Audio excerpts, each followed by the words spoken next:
saying a There 15-second you go. intro. Oh yeah, there you must have. Oh, there you Yeah, go. it must have one. Oh, you must Cool. have an intro. I need to figure this Fancy. shit out. I don't have an intro. Well, It's you do Well, now. you generic. do.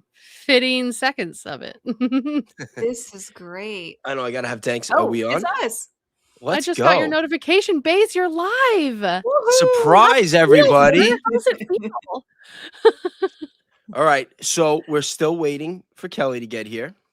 Danks realized that he had an event to go to. So that's why we're a little bit late.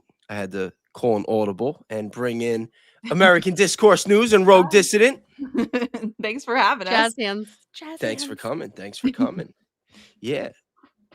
So you girls were actually just streaming. You were kind enough to end your stream to hop on. And so where were you? Where were you at? Because I was watching earlier, and then Oh man, we I started was on a in the middle of tirade. this.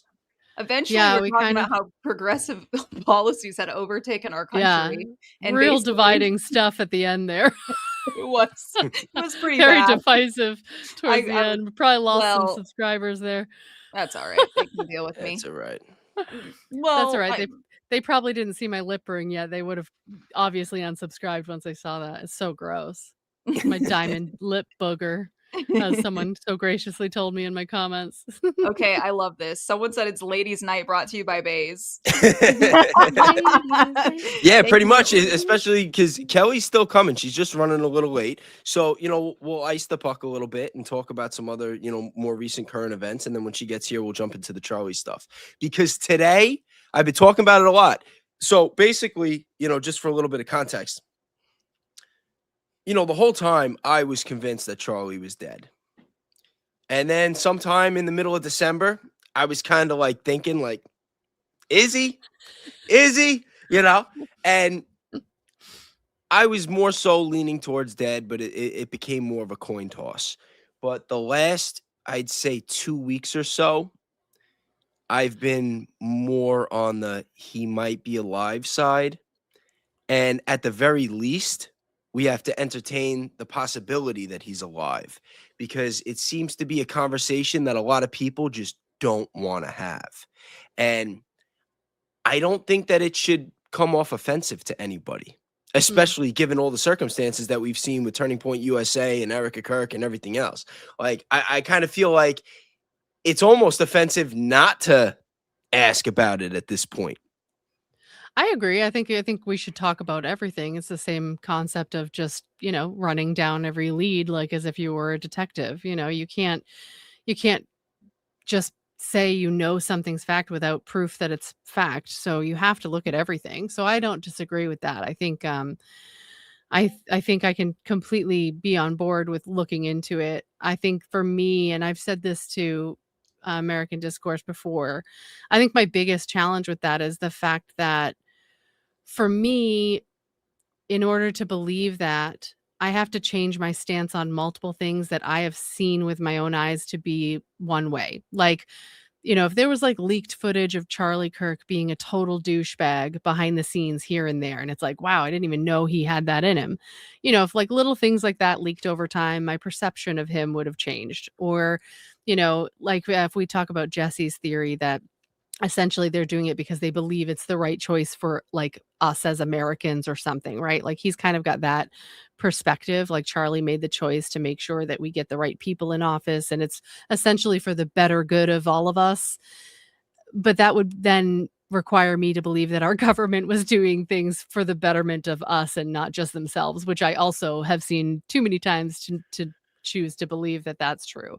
So for me, I need something else aside from just the theory fitting the current information, because multiple theories fit the current information, for me to go down that path. I'm not saying I couldn't if enough information was provided, but I would need to have some more, because in my mind, I'm thinking if Charlie Kirk decided he wanted to do this whole thing and knew how traumatic it would be for so many people, he would have to be a really cold-hearted person to decide to do that. And I don't feel like at this point we've seen I anything that don't would know if indicate that's that. necessarily true. I'm not. I think if Okay, anyone who had so half a brain thought about how much it would impact people. Do you know what I'm saying? Like, I wanna hit- feel like it would be something you'd think about.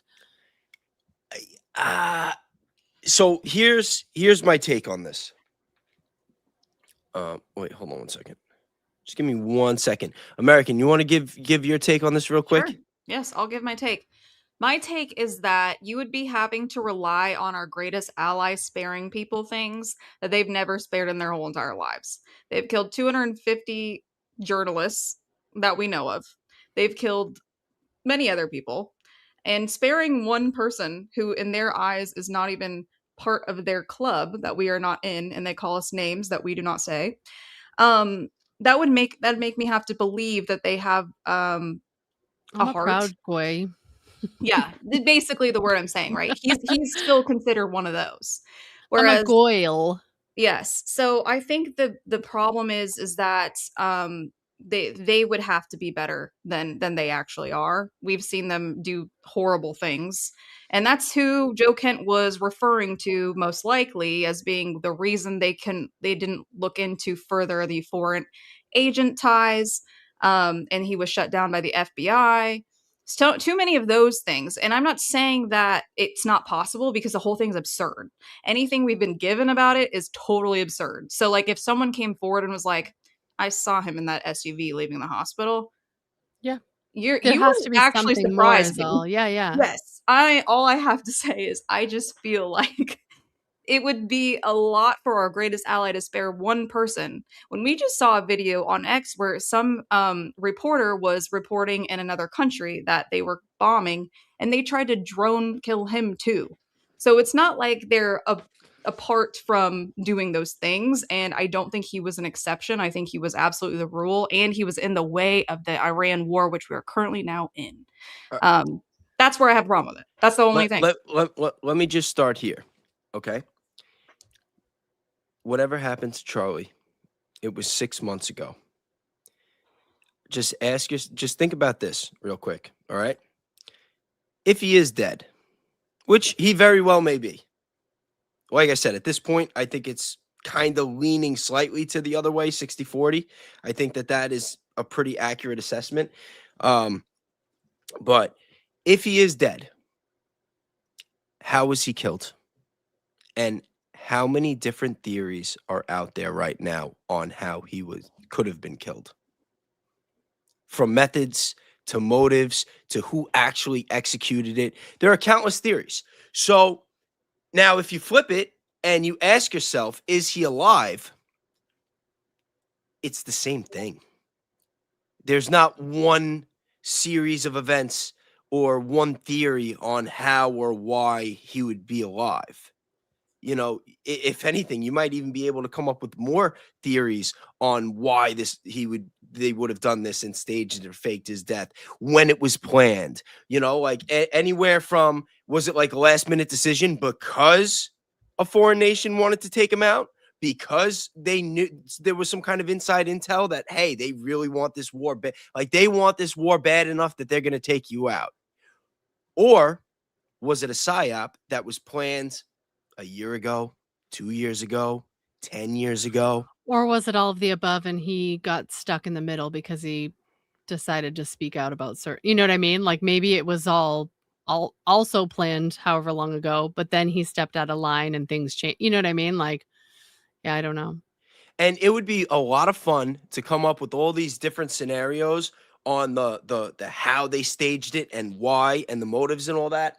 But what I'm going to talk about tonight, and it's not even about any of that.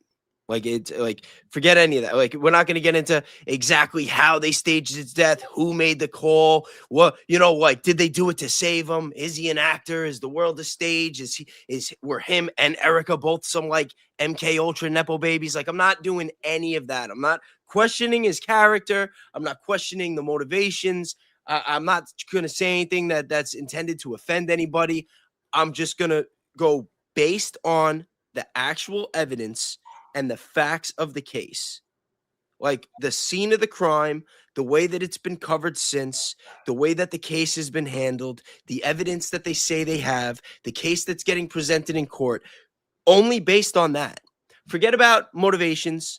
Forget about like, oh, but that means that Charlie would have been this or lied about that or he was a Christian. Like, you could throw all that out the window today. Like, those are conversations that we could have at a later date. But what I'm saying is when you look at the actual scene and what we've seen, what we have footage of, and the way that it's all been handled, there are a lot of other questions that haven't really been asked or that have been avoided. And in my personal opinion, I think that we have seen an awful lot of narrative control. And I'm to your curious about point, this I was gonna comment really quick.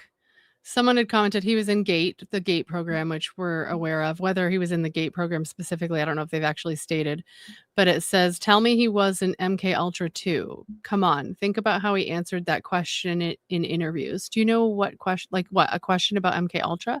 I'm really curious now to know what he said about that in an interview. I don't know what. Go ahead. Sorry, I based on cut you off, MK but I didn't Ultra. want to lose it. Well, I think what's obvious is Erica was primed to be somebody. I don't know about Charlie 100%. His history is harder to find, coincidentally, right? So it would also lean to, and like if he was somebody propped up, I don't know. But Erica was obviously propped up because she was with people in many circles. She was supposed to be somebody. So for her to take over for Charlie, it would surprise the public, but I don't think it would surprise anybody else that knew her because she was ladder climbing. So I think that isn't too far off from maybe who his replacement would have been if they were planning this ahead of time. It just would, be contingent on if he was in on it, right? Which would be him faking it or not. I don't know. That's what I think. Well, that's another thing too. Like, because, whenever it comes up saying, the question of was his death staged? Was it faked? Everybody always says, why would Charlie fake his own death? And my answer has been the same since day one. Like, what makes you think that it was his decision? Like, what makes you think that if somebody even as high up and with the connections that Charlie has, that if he decided that for whatever reason he wanted to fake his own death, that everybody else would play along and just do it? Like, me Yeah, I don't personally, it think seems that like that that's would be a impossible. decision that would go way above, like at the highest I mean, level. I think someone would I do believe if it happened, I think someone would have had to basically force his hand or threaten his family or something. No, I'm not even saying that. Again, like once you say that, like you're starting to get into motivations and other theories. I'm just saying the decision. I feel like it's hard to do it without that though, because whether for he me, wants it. it's too hard. No, but that's what I mean. You have to detach. Like you have to just look at the facts. Like, see what makes this Charlie Kirk case so interesting and so difficult to really process from an objective standpoint or viewpoint is that we all saw it. Like, they shoved it down our throats. September 10th, everybody's algorithm, everybody saw it. Whatever social media account you were on, you saw it. The bang, the blood coming out, the falling over, and it was like we all like share this like traumatic experience that we all went through. And there were some people from day one that were objective and they're like, hey, like, I don't think that's what you guys think. Like, I think we should take a step back. And even me, I was like, are you crazy? Like, don't, like, I'm not going there. Just like how it took people a couple of months to come to the realization that, hey, maybe Erica Kirk is not quite the grieving widow that you think. Like, I remember I said that very early on, and people were telling me I was a scumbag for it. They're like, how could you say that? She's a grieving widow. You need to find Jesus. And I'm like, yo, like, take your emotions out of this. Like, stop pretending that you know this person. Like, this is not your friend. It's not your family. You didn't go to school with this person. Like, they are a character on TV. You don't know anything about who they are and how they are behind the scenes. And, it's a tough pill to swallow, but for the majority of us, the 300 plus million people in America, it's the same thing with Charlie. We don't know who he was behind the scenes. We don't know the kind of person. And I'm not even questioning any of that. I'm just saying that a lot of people, their beliefs, their assumptions, it's kind of molded or at least influenced to some degree by the Charlie propaganda that we've gotten since September 10th. And the fact that we saw what happened or what we believe happened on video. And it didn't really help how the algorithm didn't just push the visuals of what happened to Charlie, but they pushed the reaction from the left. All the people that were celebrating and, oh, good, he was a racist, he was this, like, that got shoved down our throats too. And make no mistakes, that was not a coincidence. That was done on purpose to give us this, like, like if you were on the side of Charlie, it was supposed to trigger you. It was supposed to give you a like reaction, a response to like defend Charlie. You know what I mean? And continue to drive the wedge between the right and the left. And that part I identified right away. I'm like sitting there thinking like, yo, like they had a former IDF instructor take over like the handling of the hate speech department in TikTok in like July. Like we're in September. That's been going on for 2 months. And by September, you couldn't even post about Gaza anymore. But now all of a sudden you could say all this stuff, all these hateful things and dancing around about Charlie Kirk when he just got shot in the neck allegedly. Like, I don't know. That caught my attention right away. I don't know if you girls picked up on that right away, but For what you I sure. think because they were trying to push the narrative of it was a left-leaning person that took him out. And so anytime these events happen, we know that they do want to conquer and divide, like conquer by division. So anytime they're trying to map a narrative, they are going to want to do a left versus right paradigm because that's what we live in our current society. So I can see why they allowed that because that's what they were trying to push as the official Fed slop narrative. So I'm not surprised they pushed those things. Whether even to your point, they're trying to push that he is dead, that someone from the left side took him out. So they're going to push that. I just want to point out real quick that when it first happened, September 10th, before they came up with the whole Tyler Robinson, story, that first day, every single person, they were accusing whoever their opposition was. Like there was a lot of people in one category that were pushing the left and saying that, oh, it was the left killed them. The people on the left were saying, oh, well, I heard it was a Trump supporter. It was a radical, someone from the right. There were people in another demographic that were saying that they thought that it could have been someone from Iran or Qatar. Like it wasn't just like the left is what the narrative would have ended up becoming. But that first day, it was like, who, like whether you Ben Shapiro, Mark Levine, or Steve Crowder, it's like whoever you wanted people to get to rally against, that's who you were blaming for killing Charlie Kirk. Yeah, I think that would make sense for them to do. So I think for both theories, it still kind of works. Honestly, if he was alive or dead, I think that's the okay, Joe Kent said this and it's true. That's a problem with this story is it's a story and they don't want to answer anything about it. He said that in his interview with Tucker where it's like that's what they purposely do. They only give you like a carrot on a stick, which we've talked about, Bayes.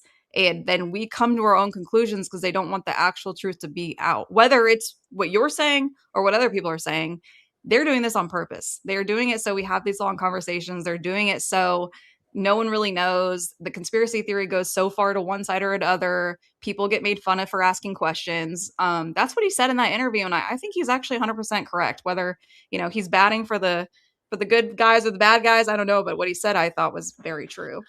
I had said too that I think that they clearly provide just enough information to get people to start theorizing and like all of this stuff explodes online and then they just monitor that and they go which one's taking off, which one seems like people are really grasping onto.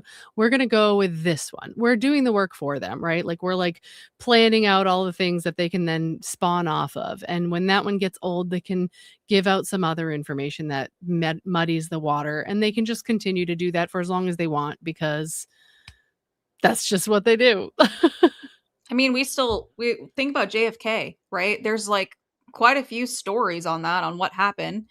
They didn't even fully unredact the files this long, and so they have tons of experience with this. And this is not that was even another one of Trump's day one promises. Exactly. Yeah.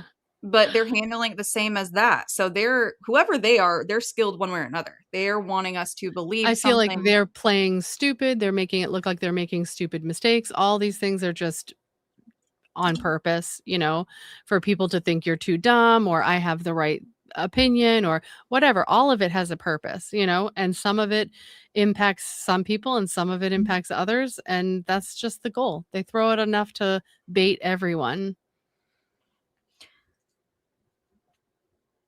But yeah, I remember, a week or so ago when I was, talking to people about it and, online and stuff. And I'm like, I'm starting to think that this guy is alive. And everybody got so offended. It's like, yeah, well, prove it. Prove that he's alive. I'm like, how about you prove to me he's dead? How did he die? How did he die? You talk to 10 different people, they'll give you 5 different answers. Was it the mic? Was it the mic he was holding? Was it the mic on the shirt? Did he get shot from this way? Did he get shot from that way? Did he get electrocuted? Everybody has all these theories. Prove one. Prove one. Because the way that I see it, if they actually have a case in court, if the evidence that they put together that's already been debunked is that he got shot in the neck from a 30-06, and we know that there is a 0% probability that that happened, why is the next highest probability another cause of death that they can't prove? The fact of the matter is, not only can they not prove that Tyler Robinson killed him, they haven't proved that he's dead. They haven't put out an autopsy. There was never a crime scene. They removed the SD cards. There's no grave site. There is no evidence that this guy is even dead. And that, I don't understand why people think that that is such a controversial or offensive thing to say. It's a logical point. Well, and we don't know these people. Like, you and I have talked about this before. We don't actually know them. So, what I feel like that from what I've seen in the evidence and what you've seen, they both can go into this is completely absurd, and we don't know these people and what they would think to do. So I don't blame you for having that. And I don't think anyone should be like, that's the worst thing ever to assume he's alive. We're allowed to ask questions here still in America while we're still, on the train. Yeah. For now. Yeah. Unless you're in Florida, then you might have cops knock on your door. Right. Yeah. Did you guys see the clip that Barron shared of Andrew Colvett? I think it was the night before last, maybe. But it was really interesting. It's just like this one little clip where he says something about Erica and how he goes, I don't think that becoming a widow should be a free pass for people analyzing it and whatever. Yeah. No, this was Andrew Colvett. He goes, I don't think that being a widow should be a free pass forever. What?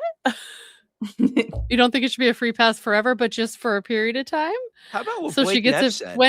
When's her time frame done? Are we almost there, or what's happening? Wait, how about what Blake Neff said when he said Which that Erica told him that if Charlie could come back, she doesn't think that he would. I was so mad at him. We covered that. We talked about too how he looked like if I were to assume his thoughts just prior to that statement where I can't believe I have to fucking do this. Erica Kirk.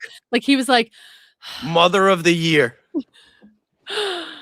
It just seemed like he was defeated at the fact that he was being required to make that statement. It really felt that way in that moment. He had this big sigh before he said it.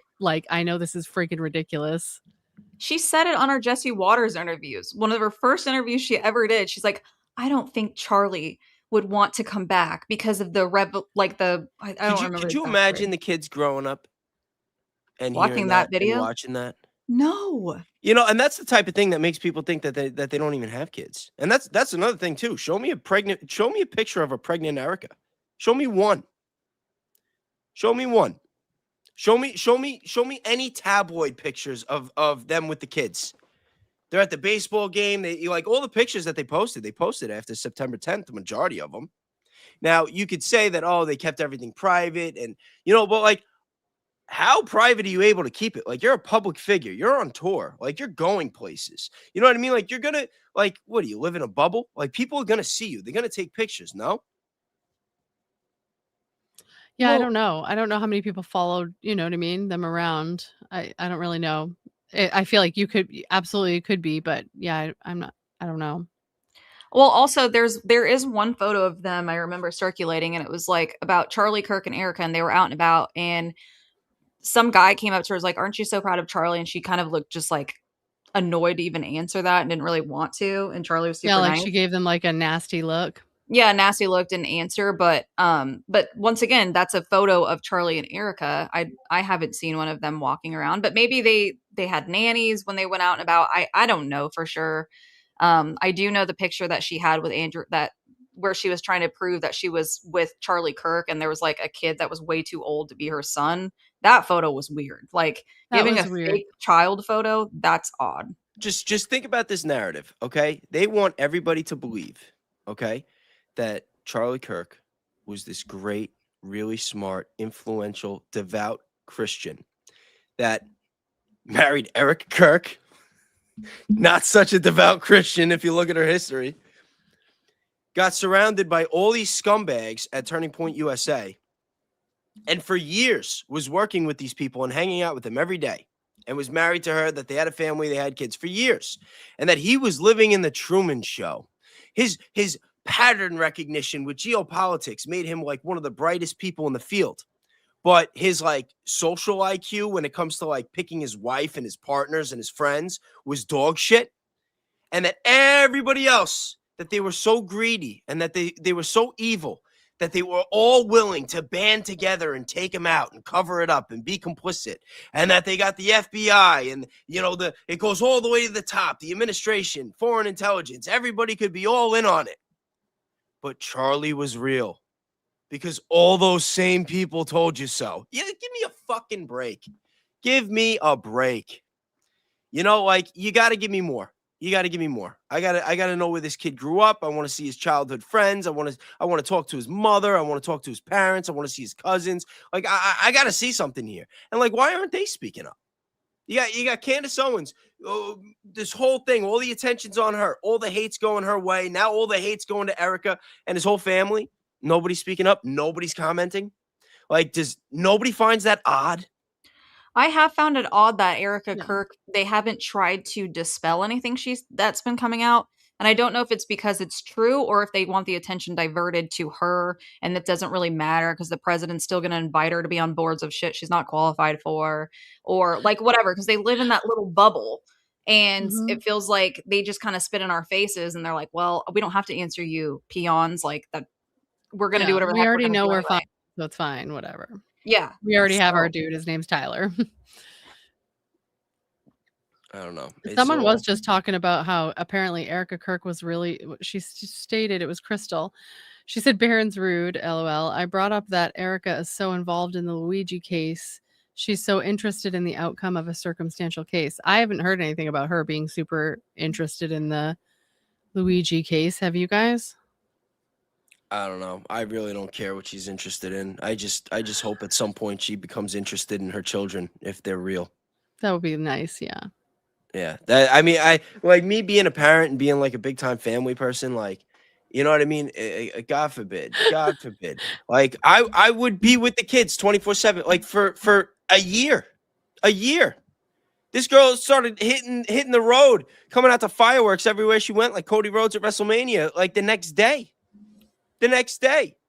She forgave the man that allegedly killed her husband, but she won't forgive the people that are asking the questions. I Like know. the It drives security me team, crazy. the security team literally had one job. They had one job: keep Charlie Kirk alive. Right? Think about it. They fucked that one up. And then when people start criticizing them, she gets on Fox News. How dare you? That's my family. It's like, no, bitch. Charlie was your family. Those were the guys that he hired to keep him alive, and he's dead, and you let them keep their jobs. And we want to know why. well, if you think about it, they were her family because she knew the Farnsworth, she knew Tyler Boyer, she knew all these people before she knew Charlie. So in her heart and soul, those people were her family. And if in my opinion, if Charlie Kirk, and I still think I think he's dead. They were more of a family, and he was the outsider, and they infiltrated, and unfortunately he paid the ultimate price for it. So I think that's why it's like I can see why she said that in a weird way, because she's totally disillusioned for how normal people actually function in the world. She's been so deep into this political op for so long. So, and Charlie to me did seem like a genuine person, that what we could see. Whereas everything we've seen of Erica Kirk is just not. She looks like a plant. She looks like a psyop. She looks like all of those things because she is. So She her looks like a calling bad them family. actress. Now let Yeah, me her. ask you. Now let me ask you guys something. Sorry to cut you off. But No, you're fine. if you're like, let's say that this is the case, right? Like, let's say Charlie got duped by Erica, which would be like the biggest L of all time, next to obviously getting shot in the neck, if that's what really happened. Getting shot, like losing your life, is definitely the biggest L. But like marrying her and getting fooled by her, like the worst actress in the world, like that's pretty close for second place. But like, let's say it's true. Tyler Boyer got connected with Charlie in like 2015, whatever it was, and then all of a sudden linked her up with Erica, and it's this whole thing. Charlie has a couple kids with her. He finds out. Let's say that Hamptons meeting where it's them and Bill Ackman and Seth Dillon, whoever else was there, and Charlie's like, "Oh shit, like this is like really going on, and my wife's on their side." If you're Charlie Kirk and you're in that situation, what do you do? I feel like he had to have known before then, because remember, he went on a podcast and said his wife was more conservative than he was at one point. And I think he was alluding to their relationship with the foreign country. You can take it another way, but if you think about all the ways we know she's not conservative, well, what would she be more conservative than Charlie on? It would probably be her politics in the Middle East. So I think that he probably was figuring it out. And No, but that's the thing again, and again, like when it comes to this case, there are so many rabbit holes. There are so many potential motives. There are so many relationships, so many ties. Like you really got to try to simplify things. Like forget about all that. Forget about all those other details. You're Charlie Kirk. You find out that basically everybody has a different agenda than what you thought, and that they're all working together against you and your cause. Like you're trying to tell them, hey, like we're going to steer the ship this way. I think we got to separate from them. And they're all like, no. Like, what do you do? What do you do? You're looking at your kids. You're not even sleeping in bed with your wife. You at that point, you got to start making some kind of assumption, especially if you know who her mom is. You know what I mean? Like what do you do? And especially when, you have a line directly to the president of the United States, and you just helped him get elected. You don't think it's possible that he could have said, hey, Donnie, I got a problem at home. I think I need to get out of here. I think I need to take my kids, and you got to put me on an island somewhere and nobody can know. Like, well, you don't Donnie think that there's any possibility that happened? No, because Donnie pardoned Tyler Boyer, right? We know where this guy lives and his allegiance. So where is Donnie's allegiance? It's Tyler Boyer. Listen, no. Donald Trump's allegiance is to Donald Trump. Just because he does something doesn't mean he does it out of allegiance. Donald makes deals. I'm just saying, if we're talking about that, I'm going to defer to he kissed the wall. Donald Trump did. I don't know that Charlie Kirk did or not, but we know where his masters are coming definitely from. Kissed that wall. Come on. So I'm just saying, I don't think he had a friend in the building. Like, I don't think he had a phone to call. The call was coming from inside the house there. I mean, if it were me, right, I would be like, I'm not saying shit till I know what's happening. And you know what I mean? And then what did he do? He texted people saying he thought he was going to get killed. So I don't know, like last minute ditch effort to try to reach out to the people you think you can trust, but you were wrong. I don't know. Well, who did he text that he was going to get killed? Dan Flood and Dan Andrew Flood Colvett. And Andrew Colvett. Andrew Colvett, I mean, he's been dropping breadcrumbs. He's been the lead. He's the one who just whether he's doing it because he's a dumbass. Forever. Yeah, whether he's doing it because he's a dumbass or whether he's actually pretty smart, he's been the leak. Dan Flood is the one that did the signal right before. Yep. So you could say whatever you want about anybody, like whatever. But as far as I'm concerned, in my professional, not so professional opinion, whatever your opinion on me is, when you're doing the signal right before and you're one of the people carrying them away, I feel like you're probably involved one way or another. So what is more probable? That everybody in Charlie's life was willing to off him or be complicit, or that a couple of those people maybe cared about him enough to get him out of that situation? There was also, like, Love had stated too, what was it? It was like 2 weeks before Charlie's situation when Harrison had posted that he got inside information that Charlie Kirk was going to be killed. Yeah. And he had posted it on like his X feed or something. Not just that he was going to Nothing get came killed, of but it. I think they said that he thought he was going to be killed by I don't know if he I specific don't know. group of Yeah, I'm not people. sure. I He don't did. remember. I just Yeah, he remember did. that being a thing. And we don't understand the real relationships of things that go on No. behind the scenes. We don't know, like, what, like, everybody acts like they're best friends behind it. Oh, our greatest ally, like, but we don't understand the interest. Look at how divided our government is, you know. And if you look at their government, it's really not that much different. I mean, just look at what happened in 1995, the first time Benjamin Netanyahu was running for prime minister. He was running against the incumbent Yitzhak Rabin. You know what happened to Yitzhak Rabin? No, did he die? He got executed before the election. That sounds about right. You know what happened before he got executed? Netanyahu was holding protests because he wanted peace with Palestine, and he ran a protest holding a coffin that was supposed to represent Yitzhak Rabin's coffin. And then Yitzhak Rabin got executed by a lone shooter, and Netanyahu won the election. This kind of sounds like the CK story. I mean, I cross-referenced that through my AI model. Yeah.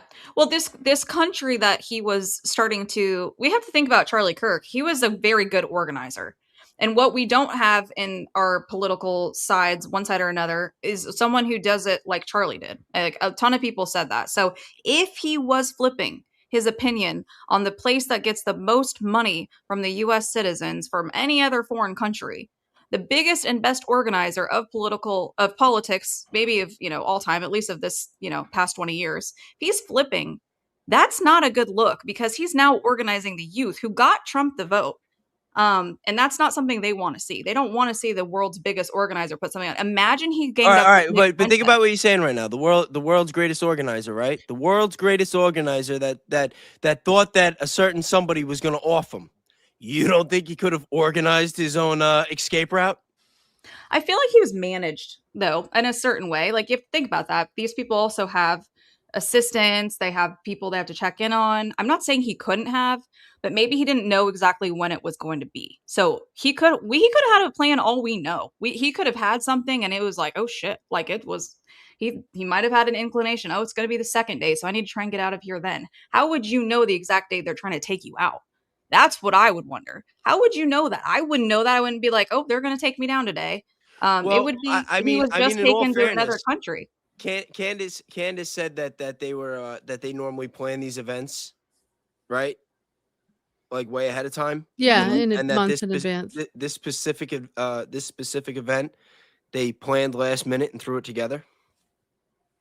You don't think that would have been a blip on Charlie's pattern recognition?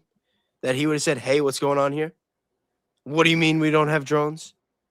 Like, Well, you know what I didn't mean? they say they did have drones beforehand, and then something happened? Like, that They story stated has they couldn't changed so use many them or times. No. something. They said they couldn't use the drones, but that someone else was using drones, and Brian Harpole did not have the common sense to either make the call to use the drones or to ask the people that use the drones to look at their footage to analyze it. But again, we're getting into more of this hoo-ha that all these people were saying in different interviews. That's another thing too. If there was a real trial, and make no mistake, this Tyler Robinson case is a crock of shit. It is all theater. It is it is nothing but crap. proof that we have kangaroo courts in America. Okay, we have straight lawfare. It's not about justice. It's not about truth. It's not the American way. It's all bullshit. If there was real law and order, and you had real prosecutors putting these guys on the stand and doing real cross examinations, could you imagine Brian Harpole on the stand? I'm not even a lawyer. I would love to get that guy on the stand. I got some questions. Brian Harpole, all of them. Dan Flood, Andrew Colvett. What was the other one? Terrell Farnsworth. Yeah, I mean, Hunter Kozak. The whole the little practice that he was doing before. Like, he got caught making the same reaction in the background of someone else's video recording that he did right after Charlie was Yeah, he was shot. like practicing. Yeah. It's crazy. See, the issue I have is all of that could have been true and planned and whatever, but it doesn't necessarily mean Charlie knew about it, you know? And he was literally just overseas before that, for what we know. That doesn't seem coincidental to me that he was overseas being distracted around the time that something would be planned, one way or another. But let's just say, for my case, Right. he was Maybe they literally knew they could gone. only plan it with him Then- gone. Exactly. My He was whole gone. point- Mikey McCoy had never really done this before. A lot of people on the scene had never really done some of this All stuff new before. stuff that day. Yeah. But my new whole sound point, guy. my whole point is that all these little pieces of evidence and all of these factors that everybody is saying that are the reasons why they think that he's dead could also be flipped and could be considered the reasons why that he would fake it. Right. I've said this before. I feel like you can make it fit either way. You can make it fit either way, and you cannot So- prove a cause of death. So if you can make it fit either way, and you cannot actually prove a cause of death or that there was a death, then how is it not a coin toss? How does it not lean the other way that he's still alive? Especially when you consider, think about it. Now, they picked the weapon to be a 30-06. So let's say that this whole thing was staged because they were trying to fake his death, okay? Or, no, actually, first, let's say if they were going to kill him. If they were going to kill him, why would they not get a weapon that would match the actual cause of death? Why would they get a 30? He clearly wasn't shot by a 30-06. If he was shot in the neck, then it was something small. It was a low caliber weapon from a different angle, and it wasn't a 30-06. Why would they have it be a 30-06? Because if it was a Patsy situation or something, it's whatever that guy had. They're gonna blame They it on wanted to that connect guy. But why Tyler that guy? Robinson. Why that guy? You don't. Well, you who don't knows? think Who they was it? Who brought that up? Like that they have a whole list of potential people based off of They have things kitty- like kitty stuff on their yeah, computers. yeah. They have Just people. He could have been people part of they- some CIA, But kid but program. exactly. But if that's the case, and they have these patsies staged and ready to go, why would they only have them have one gun with a very specific round that they could not use or because they think decided we're not to use? stupid, or they knew that it would cause more confusion, and that's what they want. I think it's Right? just the confusion angle. Like I truly believe. Well, what about this theory? Let's say if you flip it and you say that it's the 30-06 because they were staging the death and that it was a blood squib. When you look at what happened that day, the shirt in the front, it goes up like this, but in the back, it comes out like that, like kind of like alien, like in the stomach. But I in the was back. literally just gonna say I'm having an alien moment. Yeah, but my point is, what if when it went out the back, that was supposed to be a second blood squib that malfunctioned and just blew air, and that the intention was that it was going to look like there was an exit wound, and that's why they did the 30-06. They were going to make it really messy. Go in the neck, out the back, and blood everywhere. And think about the script, because Rob McCoy, when he gave the sermon, he's like, Mike, he was covered in blood. Yeah, there was so much blood. That's what everybody said. There was so much blood. Brian Harpole got caught saying, oh, the blood was squirting in my face. I could taste it. It's like, and then you look, he had a little bit of blood on his hands, a little on his pants. That was it. Mikey McCoy, he was out. He was turned around walking away before Charlie hit the ground. So all these people were making such a big deal about how much blood there was. And guess what? There really wasn't a lot of blood. In fact, when you actually analyze the blood, that's one of the biggest reasons why I think it was probably staged. Because that initial shot, okay, when I say shot, I mean like that we saw on social media, you see it gushing out of the neck, right? But then when you look at all the other angles, 20 seconds later, there's not a drop. There's not a drip. How is that possible? There's no blood on his chest. There's none leaking on the other guy, none hitting the floor. If he got shot in the neck with any gun and it gushed out that much, it's not going to stop bleeding on its own 20 seconds later. And then you get some people that say, oh, well, that's because he was dead already. The heart stopped pumping the blood. It's like, okay, if that's the case, he would have been covered in blood. Like the blood already would have been out. That's my point. Enough blood did not leave. And if he was dead and the heart stopped pumping blood, how is he moving? Because while they're carrying him away, he lifts his arm, he bends his wrist up and he extends his fingers. I mean, I can't play it because of the blood. I can't play it on YouTube, but I have it on my X. If you want to look on my X, I made a video on it at RealBayes on X. Go check it out. You see him. And now you could argue that when he's being carried that maybe they lifted his arm like this. But if they lifted his arm like this, he should be limp. His wrist should be like this. His wrist shouldn't be like that. His fingers shouldn't be like that. That doesn't make sense. A dead person's not going to do this. No matter how much you jerk their arm, they're not going to bend their wrist up. Like, these are anomalies that have to be answered for. Like, if you're going to say that he's dead and that whether he got shot, he got electrocuted, it was this, it's like, okay, but you have to explain the shirt, you have to explain the lack of blood, and you have to explain the movement. And then you have to explain why there wasn't an autopsy. You have to explain why they said that he was the man of steel and that his neck stopped the bullet. And then the surgeon or the person who allegedly did the autopsy said that, oh no, it was just a fragment of metal that may have come from a bullet and they might have exaggerated. You have to explain why there's no gravesite. Like, there are so many things that you have to explain just to prove he's even dead before you start going down the 15,000 rabbit holes of how he died and who was responsible and why the entire government and military is covering it up.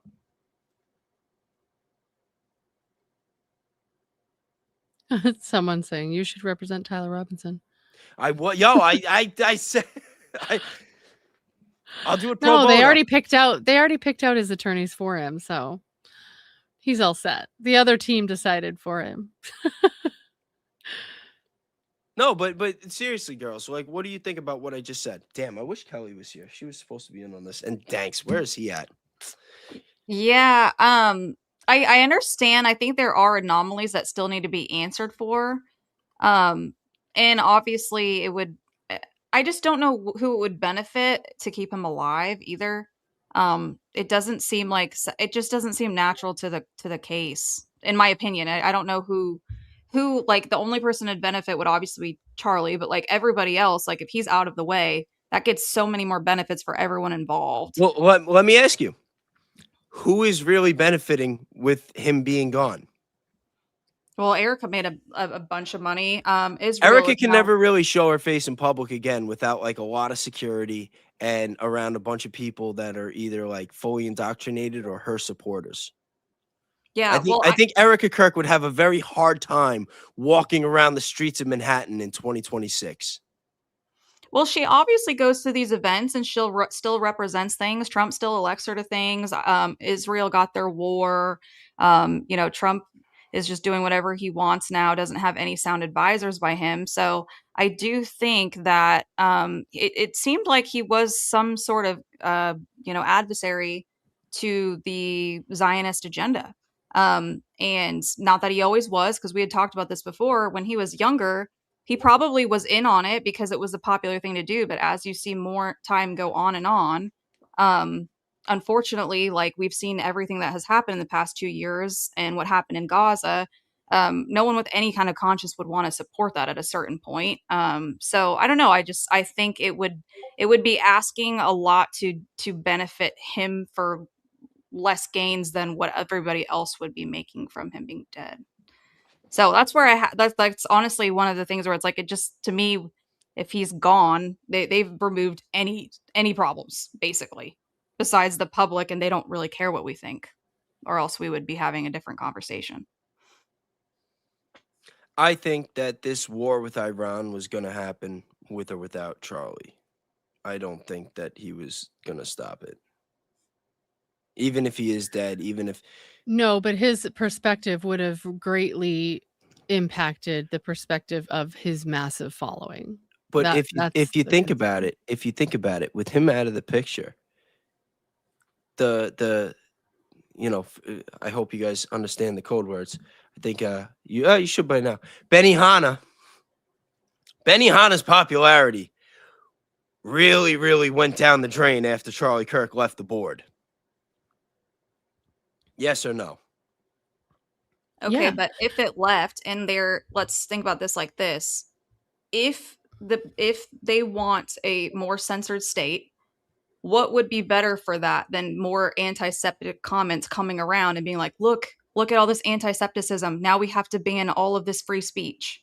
That would work towards their Zio agenda. It would not work against it. So for them to, open up the floodgates, it's basically a way for them to play the victim card again. Yeah, but think about it. If Charlie was alive, that doesn't really change that, because if Charlie was alive and he was going on tour with Tucker Carlson and Candace Owens, that would still be happening anyway. That wouldn't really change. You know what changed since Charlie left the board? There was a lot of distractions when it came to the files. A lot of the people that would have been that had their attention on the files and would have kept their attention on the files pivoted and started getting distracted with this Charlie Kirk case. And I know that because I was one of them. Well, he also wanted the files released. And I think this is kind of one of those things where it's like he was kind of in opposition even of that, if we remember. So I don't think he was as in their pocket as they wanted us to even believe. I know, like, I saw a very recent thing that reminded me of, so Charlie Kirk put out a tweet right before he was taken out off of the board one way or another, and it was talking about Jesus. And then Ian Carroll commented under it talking about how he supports the people who killed him.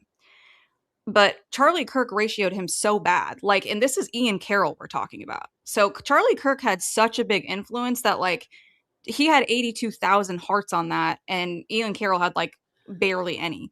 So if he was shifting any of his positions on this stuff, like, he was a force. Like, people did not realize how influential he was on that younger generation, and that I think to me solves it. Towards the end, it was changing a little bit. Towards the end, it was changing. Like, people forget too, Nick Fuentes was calling out Charlie Kirk a lot over the summer and in those last months. He was pressuring him for a debate. He was chewing him up. And then, like, I feel like people just kind of stopped talking about it, for obvious reasons. Like, you're not going to, like, stir the pot and, bring it up after the fact. But that was around the same time that Charlie started shifting his, and I think Fuentes even said it at one point. It's like, how many more positions are you going to flip and agree with me before you just come out or debate me? Well, then that's exactly it, right? He's flipping. He's getting closer and closer to Nick Fuentes. So a very powerful organizer, like, coming through with Nick Fuentes. Can you imagine the movement behind that? Then they'd have a really big problem. Our greatest ally would. And that's what I was envisioning. Was Tucker already had him on his podcast. Like, he had him on. Imagine if CK did. Imagine if they all three powerful white men. People don't want to hear that, but that's not a good look for the other country, whether we like that or not. That's their biggest enemy right there. We know that by how they try and suppress white men, right? So if they got three of them and they're the three most influential people in the movement, we've got a freaking problem, and that's Charlie Kirk. And he was flipping. Yeah, no, listen. That is definitely accurate. So he was coming. He was crossing the line, man. Harrison Smith said it. He was but this is my point. I'm not saying if he's flipping, then obviously they want him off the board. But if he knows that they're going to be coming after him, if he wakes up and he realizes, like, okay, like, I cannot support this anymore, but if I go against it, they are 1,000% going to off me, and I have kids, and now I realize that my wife might be some HP type hoe bag. I'm like trying, like, to. There's so many things I want to say. I'm like trying to bite my tongue and say something. Whatever. You guys could use your imagination with nice things to say about Erica Kirk. But do you think Charlie would have wanted to leave his kids with her? If Charlie, let's say the marriage was real, okay? Let's say they really got married. Like, I understand the idea that people say that, oh, Charlie, he was a Christian. He would have taken that bullet. Like, he wouldn't have gone through. It's like, okay, yeah. But would he have left his kids with Erica Kirk knowing who she really is? Because you're not just saying, is he willing to die for the cause? You're like, is he gonna allow his kids to be Romanian angels? Well, if he didn't have a choice in getting taken off of the chessboard, then he didn't have a choice of leaving them with Erica. I don't think he had a. I like if I'm supporting my own theory, which is I think he's probably dead. He didn't choose that. He didn't want to. I'm imagining, which is why he sent out the text to say like, "Hey, I think someone's gonna like. There's a plot going on. I can, whatever." I think that's the problem. Is like he probably woke up, looked around. Holy shit! What did I get myself into? I didn't realize these people were so. I don't know, whatever word you want to use. I didn't know they were so vile. And now I'm kind of stuck. Like, I don't know what I would have done. I think I've said I probably would have probably just grabbed some cash and taken a plane somewhere with my kids. But once again, he was in another country like a day before this. So how much time? I don't know. If he would have been like, guys, And I'm who was leaving, it? would Who have was flagged it? it. Somebody then. was on a podcast. I don't know if it was they were on Patrick Bet David, but they were somewhere a couple months ago, and they let it slip.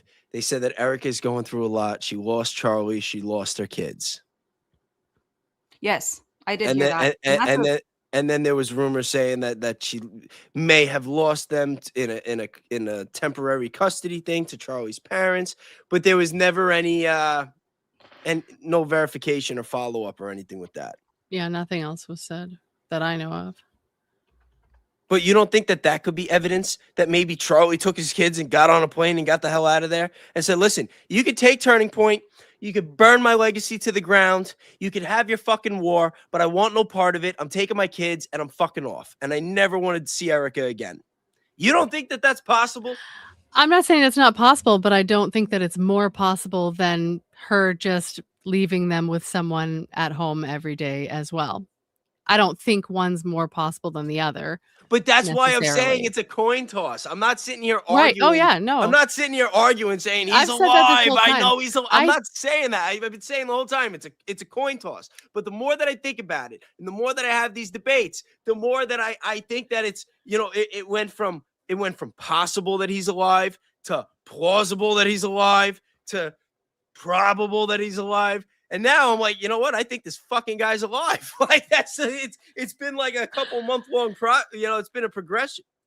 It's been a process. I think for me, I can see how it can go either way. Like I've said before, in my gut, it just doesn't feel more likely that he's alive and that whole scenario took place. To me, that feels too I don't know. I feel like there's too many possibilities of mistakes being made. I feel like it's just a lot less.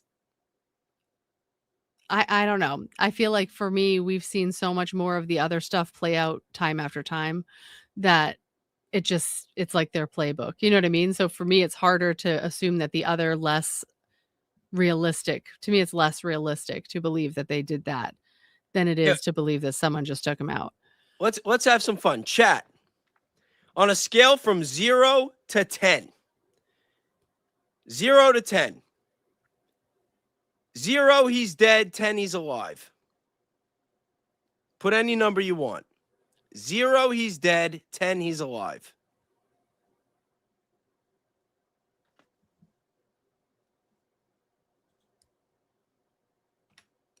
I'll say a 2.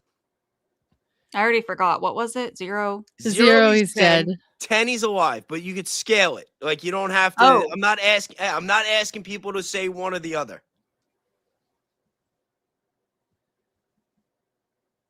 There's no wrong answer.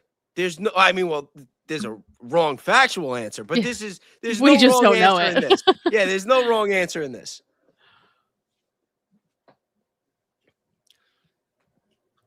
-100. I said 0, 10, dead alive.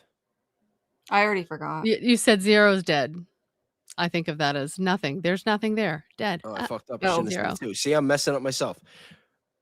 All right, just say dead or alive. Keli needs Keli Keli is needs here. Just in time. Keli, come save your boy. I thought I save your boy. What are you talking about? Well, it's 2 against 1 on the dead alive is what I mean. She said the I don't StreamYard even, link. I don't even She see said it the that link in way. StreamYard the StreamYard link didn't work for her. Really? Let's try it again. That's what she said. Let's I'm just try reading it the chat. again.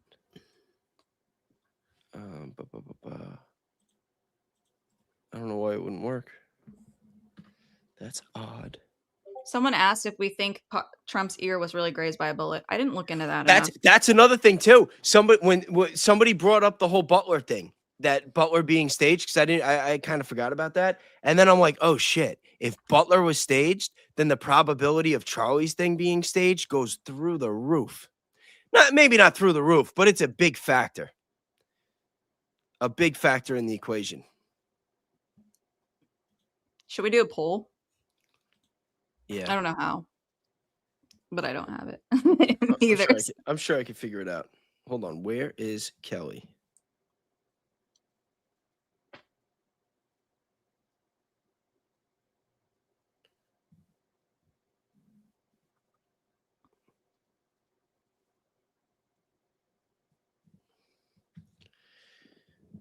Oh, she entered. Here she is.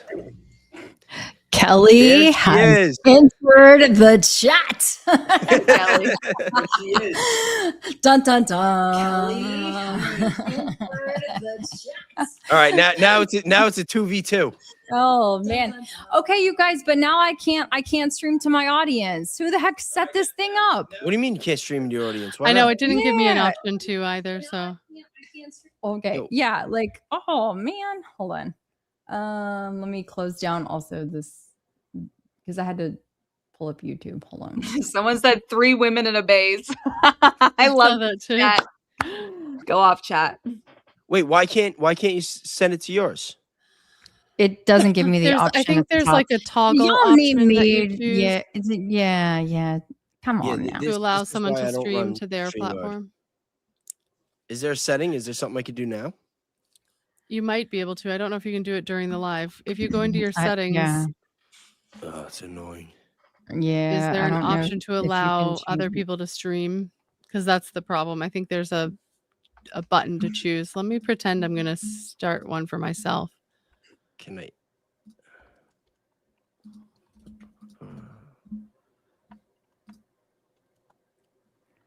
No, over here I'm just seeing the thing for. Yeah, I usually use OBS. I'm not a StreamYard person at all. Keli, you know that. Mhm.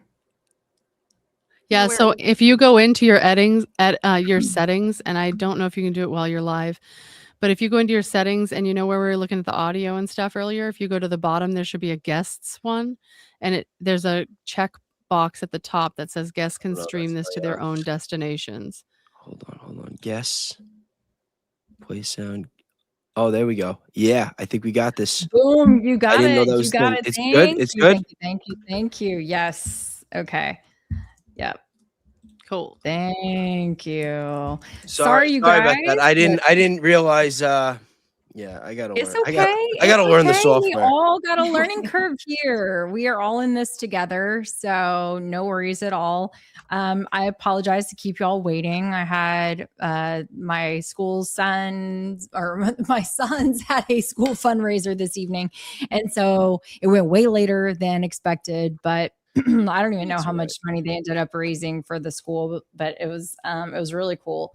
They like auctioned off a whole bunch of, different things, but like even a parking spot, priority carpool lane. That's a hot item every year, like puppy and these trips and all this stuff. And so you kind of like have to be there and support through the end. So thank y'all for waiting. I appreciate it. No, Of course. Yeah, American Discourse and Rogue Dissident were nice enough to cut their stream to help get me started, because I'm like, oh shit, I don't use StreamYard, and I didn't want to use OBS because I knew you were coming. Hold on, Keli, I just Awesome. sent you the description that I used for this. Okay. You Cool. just gotta add your Thank social. I put your YouTube link. I should put Awesome. your Thank you. That's fine. social media. Anything good. I can always come back to it later. And girls, I sent you the same thing too. And Keli, Nice. I sent you the thumbnail before too, right? Yes. Yeah. It was just the wrong StreamYard link. So I was in there and it was like one person in the studio, and I was like, doop, doop, doop. I know he's live, but not in this space. Oh, So yeah, my bad. it's okay. Where am I now? All The first time I came on, that happened to me too, Kelly. I got the wrong link too. It was so funny. Hold on. How Yeah, long do these supers last? I gotta pull some of these up before they start disappearing on us. Well, once they So disappear, they're you can still find them in the starred section. So you can in the always come back starred to them. section. Oh, so they're Yep. here the whole time? All They right, good. don't, yeah, so they don't disappear forever. We can always revisit them in the starred section. All right, let's see. All right, so Devil-Eyed Elvis, 3739 says, the kid I knew years ago would never put the world through this. He's gone. Yeah. And that's my whole thing. What I was saying before is like, me going from my perspective, like I don't know him. You know what I mean? Like I'm not looking at it as a person I knew. For me, he's a character on the screen. And that's why I'm not saying like, hey guy, like I'm not trying to convince anybody that Charlie's alive. I'm just giving you guys my analysis on how I got to where I'm at, because I've been following this case since day one. And, you know, Keli knows, because when we first started talking about this and she was leaning more towards, I think he's alive. I'm like, yeah, I don't think so. My argument was more aligned with what American Discourse has been saying today. But as time has gone on, and once I really, you know, the shirt and the blood, it just has to be explained. It has to be explained. And shout out to Jordan Henshaw, because, you know, the work that he's done, it kind of points more towards the he's alive part. Well, you know, I think naturally we all need to see something tangible. We need to see something to help connect those dots, right? Especially when it's something that sounds initially as outlandish as he could be alive. And so really props to Jordan for doing the work that he's done, like day in and day out, trying to recreate what happened that day. I equate it to, you know, like sorry for my dog, like a sports game, you know, like it would be really hard to have that same football play run exactly the same with all of the elements happening exactly the same way. Everybody moving the exact same way, the ball landing the exact same spot, the person catching it at the exact same place. So, you know, it's a pretty high bar that people are setting, while with other theories, they're okay with accepting, well, it's too hard to get that type of material. So I'm just going to say, yeah, that would probably happen. Someone in the chat said something so funny. Can I read it real quick? I'm dying. I know. Wait, It said, which one? I'll pull it up. It said, I came to see a foursome. Yeah. Yo. Go get Tiger. Use that thong, bro. Bro. These chats are so funny on this stream. So funny. Yeah, I think I've told you guys this before, but I would love to just see like him walking in an SUV. Like I've heard the theory that someone had gotten out of the hospital. Yeah, but that's not gonna happen though. That's what I'm exactly. So from what I've seen, it's just hard for me to believe so far. But you know, that's just kind of like Keli said. It's just hard to wrap your mind around it. All right, let me just go through a couple of these real quick before I forget. We got K Breach just dropping some support for Bayes. Thank you. And a couple of super stickers. Thank you very much. We got Zero. I emailed American Discourse News tonight. Show closer bedtime story. Oh, good night, little sheepy. The story of the 4.5 millimeter copper coated steel ball. LOL. Lord. We got Tawny. I've seen the kids, I'm assuming, at their condo recently. Oh, that's interesting. That's interesting. I see Kelly's ears perking up for that one. We've got West Texas is the best Texas. Bayes. So is Shinzo Abe dead or alive? Who's Shinzo Abe? What's he talking about? Yeah, who is that? We're going to need a little more clarification on that reference. Yeah, I don't know, but I'm sure Brian Harpole didn't kill him. I'm sorry. Or at least wasn't the only one involved in the production. You know, I see buttons. I just push them. I don't know. What can I say? Well, can we have everyone in the chat push the like button? That'd be really awesome. Yeah, To see, push that's the why like we need button. Kelly, because I don't think I said it once. I never Probably do. not. Go, Probably Kelly. not. And go ahead and push that subscribe button. We forget every time. I know that our names, our supers are not up.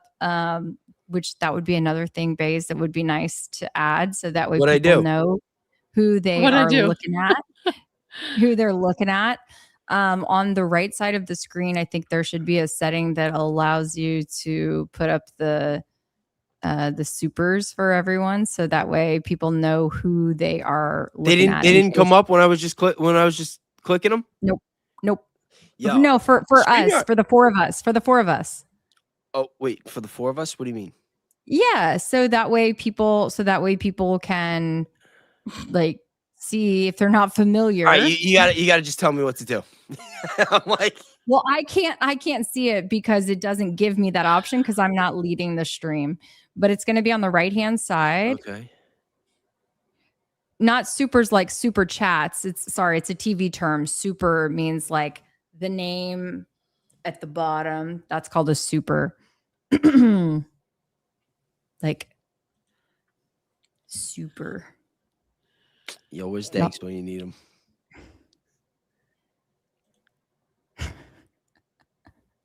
All right, let's keep going. We'll figure it out.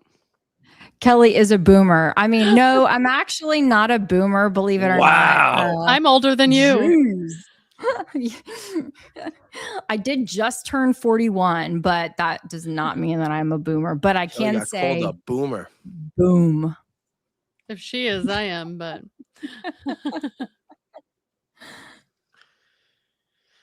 So wait, hold on. So you girls, are you still considered millennials or Gen X? I'm a millennial. I'm at the Millennial. early side of millennial. Yeah. I think I'm it's on the like cusp 1980. of being a Gen Z. 1980, I think, was the first year for a millennial. My Yeah, I sister don't know was how I born in knew that. 81, so Bayes, you were requested to check your texts. Let me see. Da-na-na-na-na. Don't worry, I share don't 'em have with the sound class, effects over here, Bayes. but I'll Share mix 'em with them the up. class. Yeah. I will check this out Ooh, later. he got a Sure. note. Ooh. Ooh. All right. Someone asked, is there any other public figures that we thought may have faked their death? I thought that was a You good know, question. I was thinking about that this week because Yes. if I'm gonna, run this through like probability models and stuff, it works a lot better when you have other Well, I think cases, a lot of people think whether Hitler they're proven or did. not. Well, yeah, no, Hitler did that's Yeah. well documented. He lived happily ever after in Argentina, along with about 10,000 other Nazis, maybe more. About 1,600 Nazis came to America, and they got they got a fresh start and some federal jobs. I just cried at Jordan. He said Berenstein Bear and Robin Berenstein Williams. Bear. Thank you, Berenstein. I Oh, love that's so those funny. books too. Me too. But yeah, it's well documented. There was the Tupac. conspiracy theories about Mustache Man for a long time, and then finally, because his alleged skull was in Russia, I believe, in a museum, and then finally they did a DNA test. They're like, no, that's him. We'll prove it, and they found out it was the skull of a pregnant woman that they had all those decades. Did you Oh, guys man. ever hear? I have a theory. It's way out of the topic of normal conversation, but I've said it before and I figured I'd share because it's, I feel like it could kind of tie into it. But you know how they always say that they have to share with people when they're going to be doing something, like they basically put it out there, whether you pick up on it or not, but they tell you to your face. I have this theory about wax museums that the wax museums were created to show us how they are working on clones just right in our faces. And those are the ones that like were their practice ones. And that's why certain ones are really good. Like Beyonce's looks damn good and really real. Whereas like, Kathy Griffin looks like shit because they're like, we don't have to worry about this one. But I thought of that one day and was like, oh my God. This is them being like, see, we're practicing on making sure we can really create fake people. Well, they So came I out pulled up. and Westworld, so good. Oh yeah, it's good. I was gonna say I pulled up a top 10 list of most cited celebrities that people believe faked their death. If you'd like to hear it. yeah, let's go. Do it. Okay. Okay, we're gonna start first with the music stars. Who do you guys think might be a music star? Who many Tupac. would believe? Yeah, obviously they're gonna mention Tupac. They're gonna mention Elvis. Biggie didn't fake Mm. his death. No way. That motherfucker's gone. But Okay, y'all have got three. Y'all have got 3 of the 5. Michael oh, Jackson. Biggie's on the list. Yeah. That's crazy. He didn't fake his death. Oh, Michael Jackson. Yeah. Yeah. Okay, 4 of the 5. There's no, one more. Michael Jackson. I think is. I think think I don't he's believe it. I bet I can see how he's on there though. Music artists. How about okay, while you guys are thinking, I'm going to read the little, it's like just a little snippet on each of these. Okay, Sure. so Elvis Presley, conspiracy theories claim that he entered witness protection or retired from fame, pointing to alleged sightings and even details like the spelling of his middle name on his tombstone. Can you guys imagine if we were around at the time of Elvis's death? Whew, we would Yeah, we'd have torn fun that with up. that one. We Hey, would've torn it up. if we were 10 years older, we'd have been covering the car accident with Britney Spears and Justin Timberlake. That's an interesting one that I wasn't even that aware of until recently. I missed that entirely. Yeah, apparently they were in a bad car accident in the early 2000s, either 2000 and 2001, around then. And there's a theory that Britney Spears did not make it, and that Justin Timberlake Avril had Lavigne. sung There's a whole about Avril it in. Lavigne thing too. Yes, there was an Avril Lavigne thing as well. Okay, so next on the list is Tupac. Persistent rumors say that he escaped to Cuba or elsewhere, fueled by posthumous releases and disputed accounts of his 1996 shooting. Cuba would be an interesting place to go, huh? Oh, the Beatles. Yeah, I was gonna say, because I mean, there's the big conspiracy theory about Paul McCartney. Same thing. They Yeah. said that he was in a terrible car accident and didn't make it. Right, And then- right. And that he was replaced. Yeah, and then he got replaced, and that was the album. What was it? Sergeant Pepper and the Lonely Mhm. Hearts. Is that what it was called? That's like the whole theme where they're just hinting to everybody.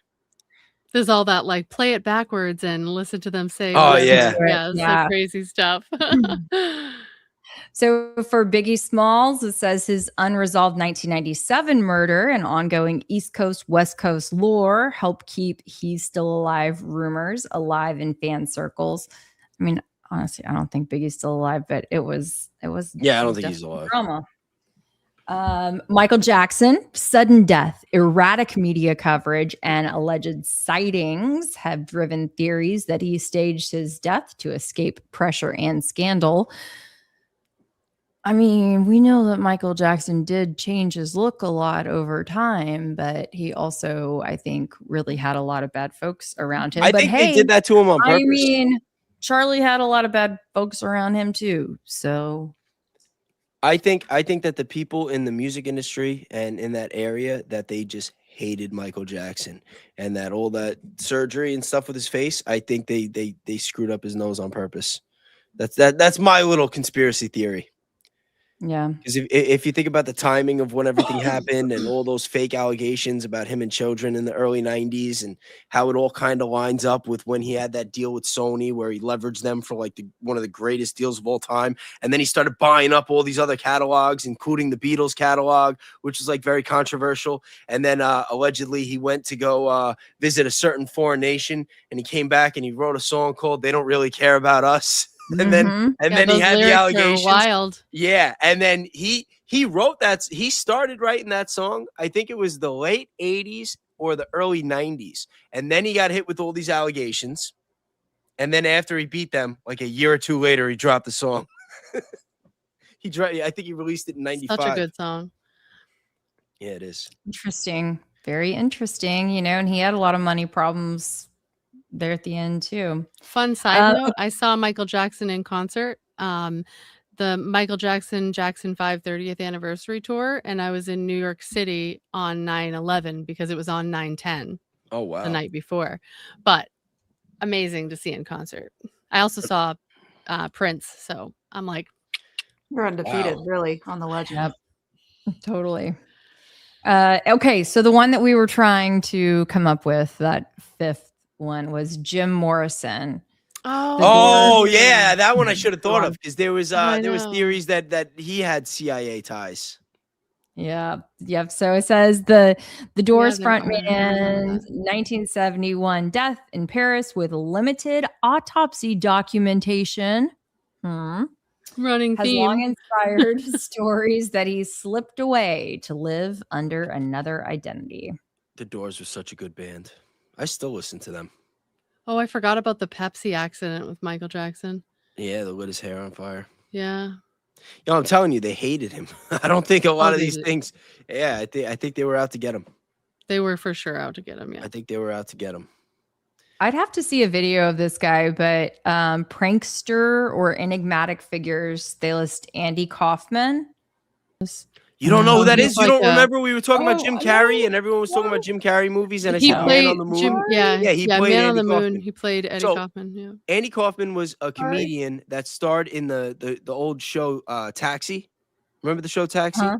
Andy Yeah. Kaufman was in Oh, that. yeah. And, Okay. and he had a gimmick where he would wrestle women, like WWE style. Like he would wrestle women, and he would just be like body slamming women and walking around acting like he was champion.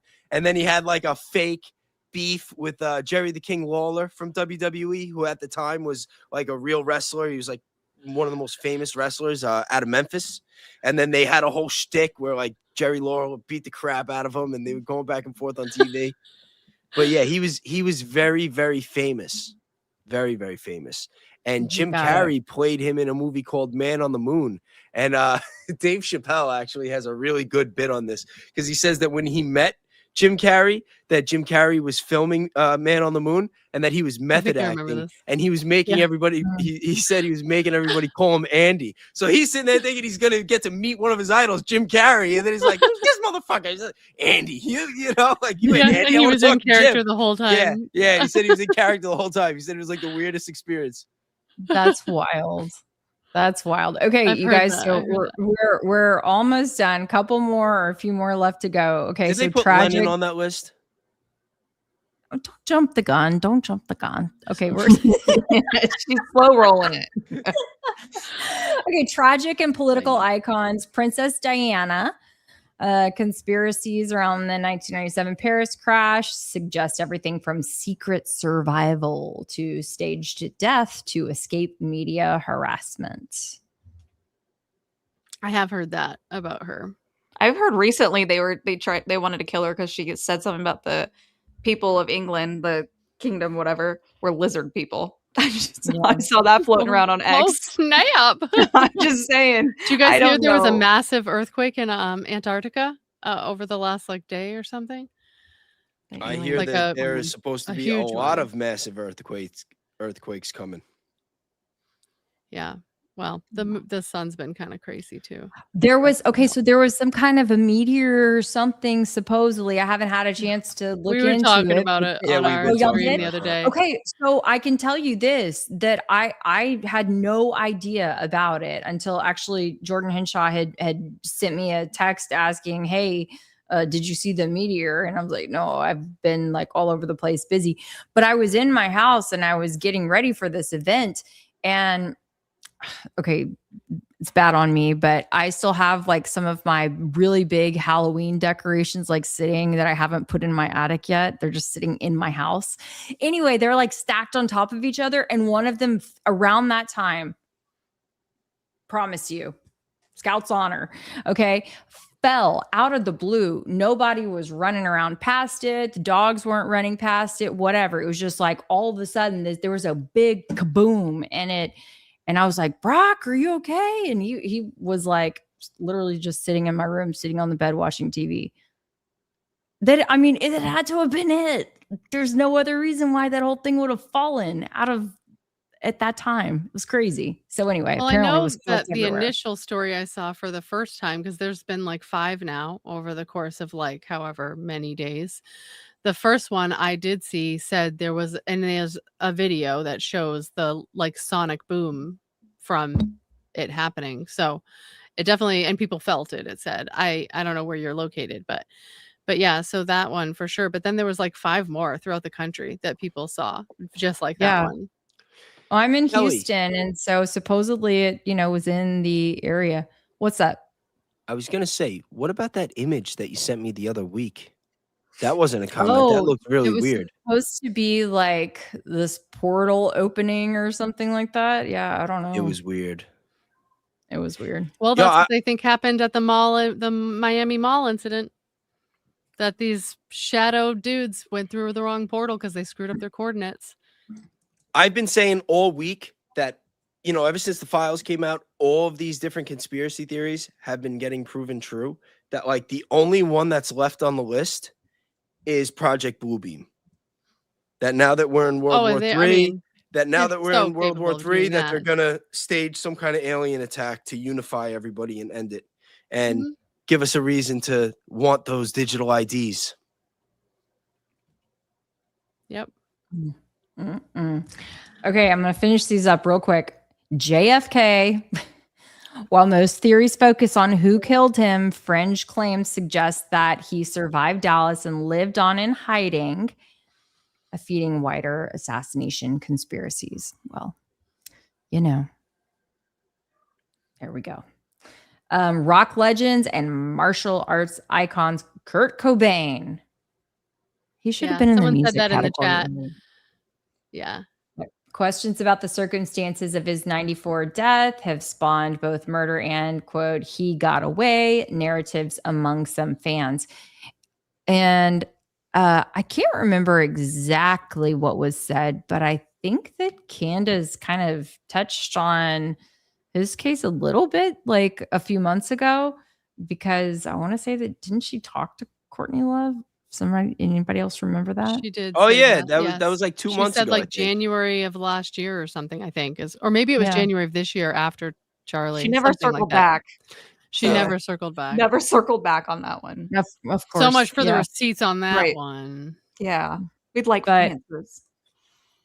Oh, someone said yes, she did, but I don't know what she said about it. Oh, maybe they're just saying yes, she did, and that like Bring it up. Yes, she did bring it up. Yeah, that could be it too. And then Bruce Lee. Whoa, I wasn't expecting. Someone put that one. in the chat too. Man, y'all are on it. They're Oh, good. okay. I see. His sudden 1973 death, and then the later similarly sudden death of his son Brandon Lee. Brandon Lee. That was a sad one. I remember. Created that. a mythic aura that includes rare "he faked it" claims in conspiracy. Yeah, you guys know the story with Brandon Lee. Nope. I've heard it, but it's been so long. I don't remember the details. The original movie, The Crow, I think it was 1995. They were filming it, and there was a scene where he was getting shot, and they had real bullets instead of blanks. And they just shot him dead on scene. That's right. I remember that now. Alec Baldwin was not on that production team, just so you guys know. Just for the record, Alec Baldwin had nothing to do with that. Just a different situation. Exactly the same. Yep. And R.I.P. Chuck Norris. That's for sure. And did somebody say that Robert Mueller died? Yeah. Yes, he did. And Trump was talking shit? Trump said good? Yeah. He was like, good. He was like, What the hell good. is wrong He with was a this guy? terrible person. I'm like, dude, even if he was, like, maybe not be so freaking ridiculous. He's not the morality police. We're talking about Trump and the Epstein files, guys. I Like, know. what? It's He's just a bad so person. embarrassing. You hung out with Epstein, so Yo. Yeah. I'm just saying can't. the bar is can't. could never be lower. I hear you, but yeah, it's so ridiculous. All of it. Trump says he can't hurt anymore. Yo, it's He like- goes, good. Okay, we have to pull up rose-colored suspicion. So did anyone else not believe that Chuck died? Because we were subjected to 20 years of jokes. That's true. They were some of the best jokes. Apparently, he was a really big supporter of our greatest ally. I did not know that.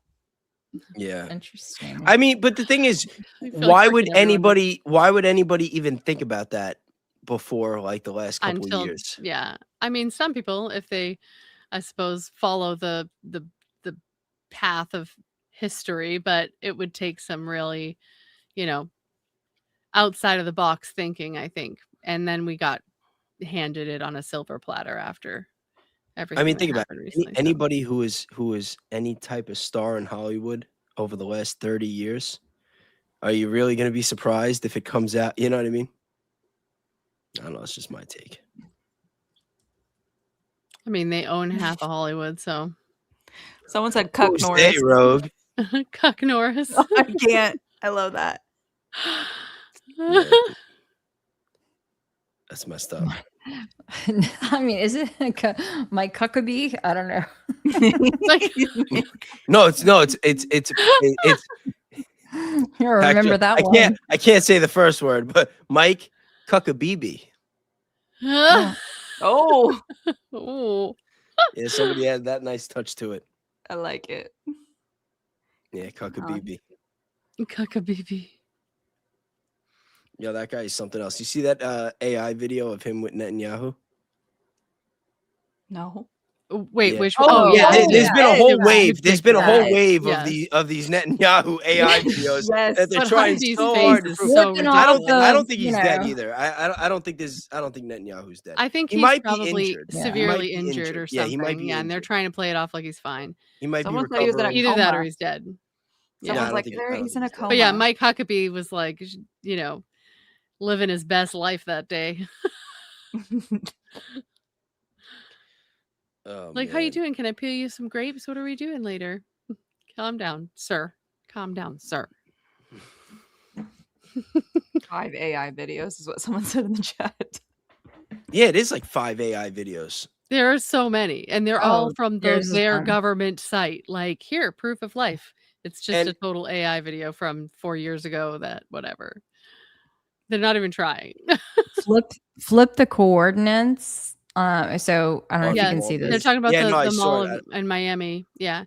It's not quite flip though, because I did do it in longitude, latitude. But if you take the coordinates, I think it's like you're switching the directions, but not just north to south. It was like west and east and south and you know what I mean? Like you had to switch them around a little bit, but they do get you right into Antarctica, which is definitely interesting.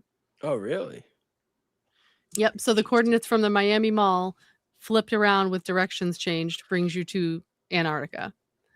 Yo, Antarctica is a whole other rabbit hole in itself. Like Bro. there is But that's why that people is a say whole that is that an they untapped popped the side of the coordinates in world. wrong and ended up coming out in the mall where they meant to go to Antarctica. That's the theory. Really?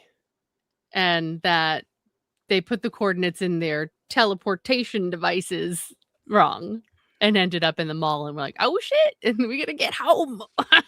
Wait, what happened at this mall though? Oh my gosh, if you pull it up, if you just pull up just literally search for Miami Mall incident. They claim it was high schoolers lighting off like firecrackers in the mall. But if you see the police presence that came that night, it's like 50 cop cars lined the street Oh of yeah, this mall. I'm gonna look this up later. And there's people who were in the mall who claim that they could see like shadow figures, like really giant, tall shadow figures. Everyone's just running from them, but they're like distorting, almost like when you look through, like when you see like heat on the pavement and it's distorted, like that sort of a vibe. But that they were all just like running and trying to get out of there, and like that's what they saw. And yeah, Interesting. it Okay, is I'm gonna interesting. ask if they would want to deep dive on the Antarctica conspiracies on a Saturday night. Yes. Like that Yeah, could actually be kind of Yes. fun. Anytime. Well, let's Anytime. have the chat. I know that we're down to do it. I didn't know anything about it literally until a couple of weeks ago when Bayes first dropped like, oh, but do you know about Antarctica? like testing my conspiracy knowledge. Do you know about Antarctica? That's one that I always ask everybody once. I don't really put too much emphasis on or hammer onto it, but you know, Because think about it, like World War II. It's like literally World War II. It happened, and I they're think it was dropping nukes, and everyone agrees. It's like, okay, well, we're gonna fight over all this, but Antarctica's off limits. I You want to know, say the like- mall thing happened, I think it was January 2024. It was right around there, somewhere around that time frame, I think. Interesting. And the I don't know Archilds how have I a- didn't. I was Sorry, gonna say go the Archilds have an island there in the Antarctica area, guys. So, Well, it's all neutral ground. but they own a piece of it. What a So what are they great, doing but up what a there? great location to have everyone be able to come together. Oh gosh, Emily L had said, Kelly, come on now. Are you kidding? You didn't know before that? No, I guess I have spent all of my brain power and conspiracy energy on other things. Yeah, there's Except too many things Antarctica. to you can't I'm so follow on sorry. everything, guys. It's not But possible. I'm getting You up gotta to speed. lend some grace. We can all only pick and choose certain And things, and you the know? natural resources that are there, the clean water reservoirs that are, it's like crazy. It would be paradise if it was like 80 degrees warmer there. It's like, Oh my or gosh. maybe more. I don't even know how cold it is. And in if Antarctica. you were allowed to like pick up the penguins and stuff, Pick up the penguins. you're not allowed to touch them. It'd be so hard for me to go there. I'd be like, but they're Vin- so cute. Vindicty says we need to send a crew to confirm that Charlie isn't in Antarctica. I was just, maybe he could be. I mean, you y'all know? can put me on that assignment. Do you want to start a GoFundMe for that? Don't get started on the good GoFundMes, Kelly. I love the pyramids too. See, now, just for everyone who's not aware of me and American Discourse, the one above me, weekly, we do a live on our channel, but we also just started to branch out on things like this too. So someone had put in the comments about the pyramids being a power plant. And this was something we talked about doing too, like over time, just different things like that, kind of like ancient, weird history and all that stuff. So Yeah, they said we it- do the have that pyramids, like, in the energy. works. Yeah, like an energy source from a long, long time ago, which I could Yep. see. Yeah. It's pretty well documented. I feel like it's hard to dispute it, I feel like, at this point with the details that they have on all that. But I know. I'd like them to declassify those files. sure, See, yeah. No, I'm serious. I'm saying, yeah, they'll do it. We'll get right on the- that. the Like all the US other ones. The U.S. around the time of World War II, I don't remember the exact date, but the Yeah, they're US, right. We didn't They were change planning anything. on going there. They were planning on going there for months. They said it was going to be like a multi-month long thing with the military where they were going to like investigate and travel and whatever, explore. They came back in like 6 weeks. They came back in 6 weeks, and all of a sudden they had a treaty with the Soviet Union and China saying, "Hey, we're all going to agree not to mess with this." Oh, the Bermuda Triangle would be good too. That would be a fun one. I wonder what that's about. That's always been a fun one. Mm-hmm.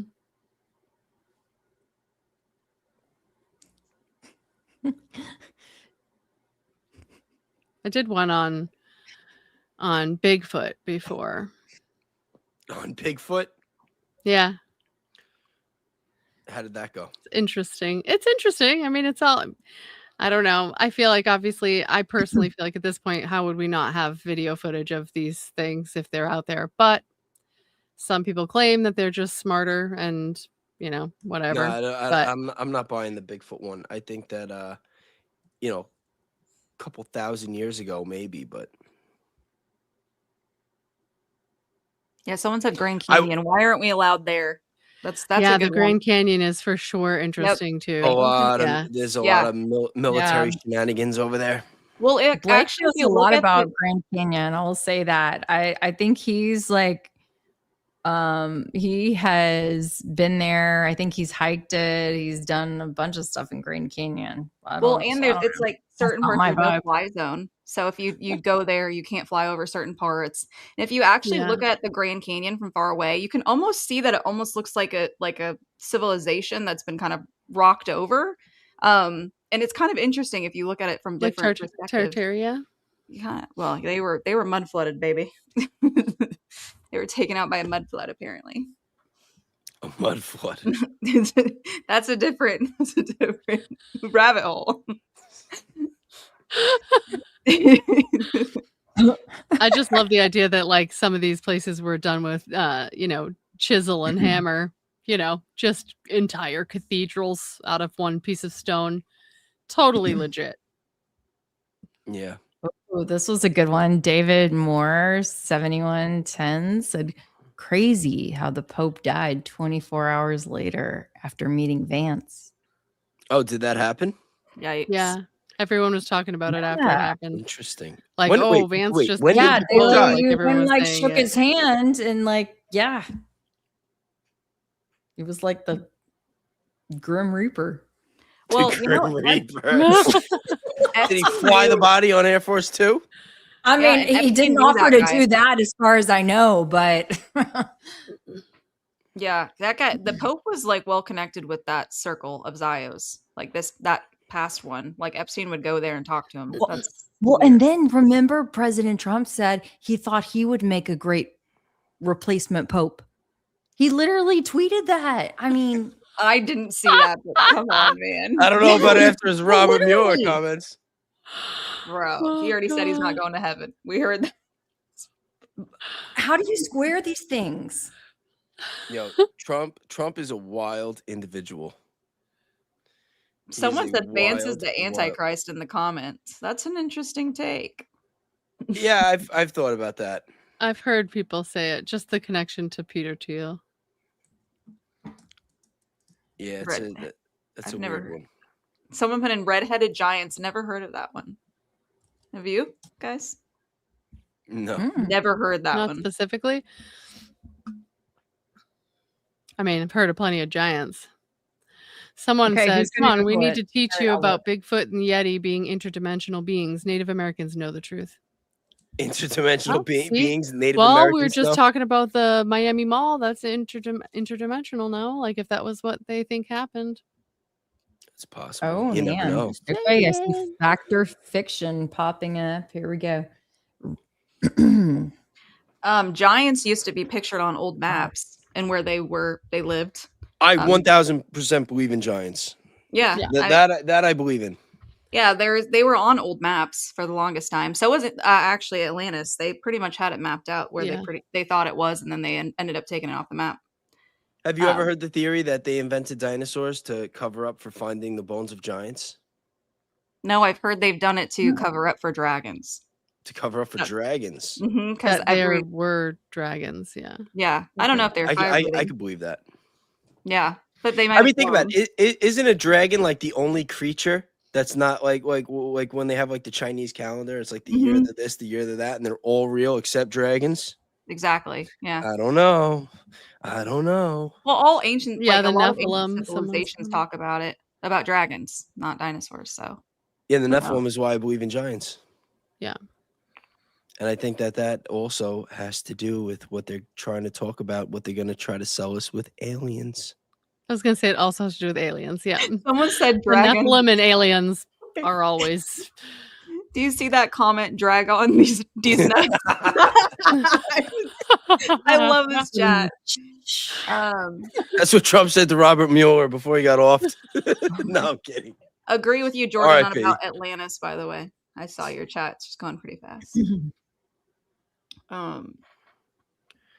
Yeah, shout out to Jordan Henshaw. Sure. Yeah, he's been commenting a lot in the chat. Yo, I got to prep him too with the comebacks. Yo, Jordan, I was watching that the other night with you and that other weirdo, that one that was like trying to like talk about the charge documents. Like this guy's like on Kelly's stream trying to push the Tyler Robinson narrative. I'm like, what the hell is going on here? I'm like, Jordan, like, let's go, buddy. Chop, get him. I gotta like text him some zingers for next time so he's prepared. I thought Jordan did a heck of a job. I thought Jordan held his own very well. I think he did too. It's just listen. Jordan hangs out with me a couple times, and he will be putting guys through the buzzsaw. They won't even know what's coming. Even though he can do it with the professional, because he said in here he was treating it like it was court, so he was trying to, keep it professional. Yeah, but that guy was being a jerk. You could still do some, I guess edgier saws. An edgier saw. Yeah, I respect Jordan trying to handle that in a professional manner. Personally, I would have gone about it a little bit differently, but to each his own. Wait, I didn't know that there was a post about. Oh God. Okay, y'all are crazy on X. I just don't even know. Yo, exes. That guy was saying Proves that some weird goblins are things. real. Yeah. Thanks for watching. Yeah, Someone Jordan, asked if Jordan, you would- sorry I didn't text you back. I saw the text, and I just had a lot of craziness going on. I'm gonna find time to give you a call tomorrow and talk about that. Jordan had texted me about Charlie's lip, and I didn't want to just text back right away. I was like analyzing it through AI, and I was like trying to think of like a proper, and because it really got me thinking. I'm looking at it, I'm like, I don't know what this means. Says, are you guys MAGA or the cool ones? That was a comment. Cool ones. Cool ones. Cool ones, obviously. God. Yo, I don't know how anybody could be MAGA at this point. I love that. You literally have to like live in the sticks and not have internet or a phone and like haven't had any contact with the outside world since like 2024. It was funny, Bayes. You were talking, it might have been the members live, I don't remember, but you were talking about how they came out with the figures on how supportive the MAGA group was with Trump. It's like, well, yeah, because they're still considering themselves MAGA. They're obviously supportive. Oh yeah, because they're coming out with polls saying, "Oh yeah, MAGA is are only Trump, for the group that claims to be MAGA." Yeah, so. the poll says that Trump has 100% support from MAGA. It's like, oh really? Yeah, like MAGA. What about like conservatives? What about Republicans? What about people that are not Democrats? You know what I mean? Like MAGA. It's like the guy doesn't even have 100% support in his own family. How are they going to try to tell us that he has 100% support from MAGA? Please, it's ridiculous. Someone said more like Saga, like FAGA. It's like, well, when you ask the people who claim to be of MAGA, then I'm pretty sure they're gonna like him. The other ones have decided they're not. The day that poll came out was the same day that Marine was protesting and got his hand or his arm broken in the door. And I pulled up the clip and I'm like, okay, so is this Marine a Democrat or is this a Democrat hoax? Because I can tell you he's definitely not supporting Trump right now. So ridiculous. Yeah, it is ridiculous. Yeah, that pissed me off. Yeah, it's almost as ridiculous as like the Iranians need this. They want us to do this. They want us to bomb their water supply. They want us to bomb their oil refineries. They wanted us to blow up that school. It's like, shut the fuck. Yeah, like, come on. Ridiculous. Ridiculous. The Epstein victims wanted us to cover it all up. It's like the shit that they say. No, remember Cash Patel and Joe Rogan? We're not going to do that. We're not going to open that back up. We're not going to put the victims through that again. That's one thing that we're not going to do. It's like, oh, really? Like, what are you going to do? What about the ones that were standing there and were like, can you do that, please? What about those ones? Yeah. And then you got Megyn Kelly on there, like, trying to, like, discredit victims. It's like, disgusting. When she was talking about Virginia Giuffre, she's like, well, Virginia Giuffre has been discredited. I'm friends with Alan Dershowitz. I'm friends with Dan Bongino. I have contacts. Those girls weren't even that young. They were just kind of on the young side. It's like, yo, Megyn Kelly, go fuck yourself. They were 15. It's like crazy.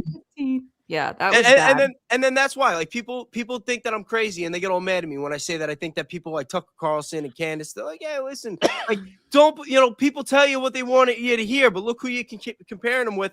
And they're never like all the way. Like, they say go Max, but like when Tucker's like on the stage at AmFest talking about how wonderful Erica Kirk is, it's like that feels a little controlled opposition to me. Like, that's not going Max. When Megyn Kelly is sticking up for people on the Epstein list, saying that, like, they didn't like the girls that young. I mean, they were just a little on the young side. It's like, that's not going Max. You know what I mean? A little on the young side. Yeah, it's like it makes me sick. It makes me sick.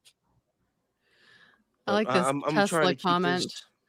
Nikola Tesla died in New York in 1943. Trump's uncle, John Trump, was sent to look at all the documents. Death roll free energy.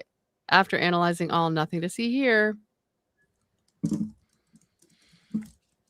Yeah, we could. Someone said I'm Free living for this energy. stream. Thank y'all so much. This is so refreshing. Listen, I just tell it like it is. I don't care. Mhm. I post stuff all the time and I'll say stuff and I'm like thinking to myself, like, okay, if I put this out, I know that I'm gonna piss people off.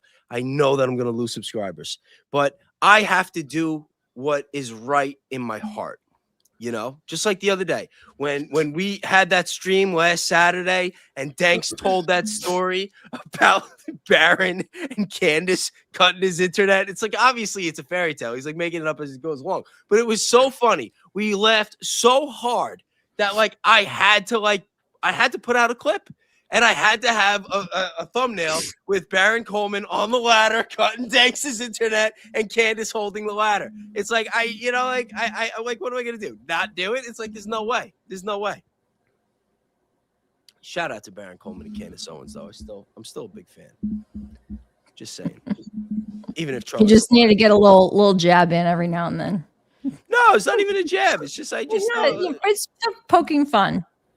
Yeah, well, that's the thing. I'm having fun. I keep it real, and nobody is above accountability. You know, like, and the one thing with Candace, I've said it before, I'll say it again. That video that she put out the other week, that's one of the reasons why I think Charlie's alive. And I have some serious questions as to why it took her 6 months to put it out.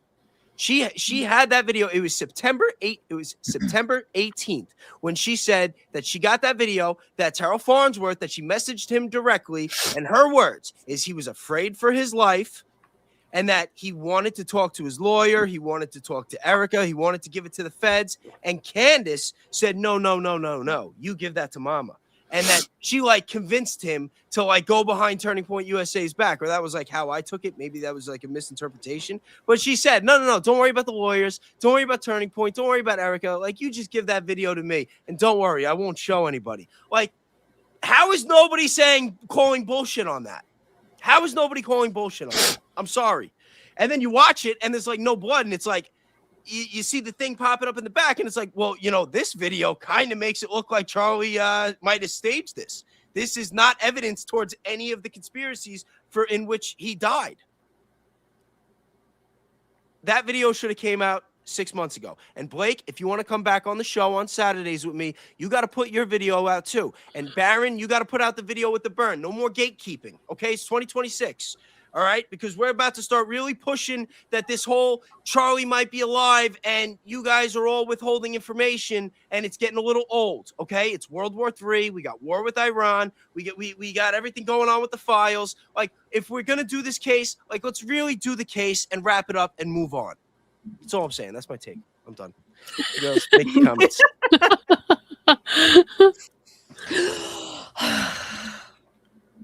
Wow. That was good. Yep. It's good. I just say things. I don't really, you know. My sub count is fucking plummeting right now. This chat is off the hinge, honestly. I can't even do it. Oh my goodness. It's hard to keep up. I feel like I'm missing all the stuff. I know, right? It's like I need a whole separate screen for the chat so I can, it's I need good. 2 earbuds, one that's reading them in my ears so I don't have to, and then mine so I can hear everybody. Listen, That's I'm super just good. asking questions. Charlie said to ask questions, and that's what I'm doing. Okay, so what's your next? What are you tackling next? Oh my gosh. Did you see that? I can't. I don't even know which one you're talking about. There's so many. I can't. The one about the blonde beard guy. I'm stealing the red shirt snake. It's Wait, what? Are you talking about this? He's talking about you. He's stealing. He's talking about me. That one. That's the funniest shit I've read all night. Red beard guy. Blonde beard guy. Blonde beard guy. Oh my gosh.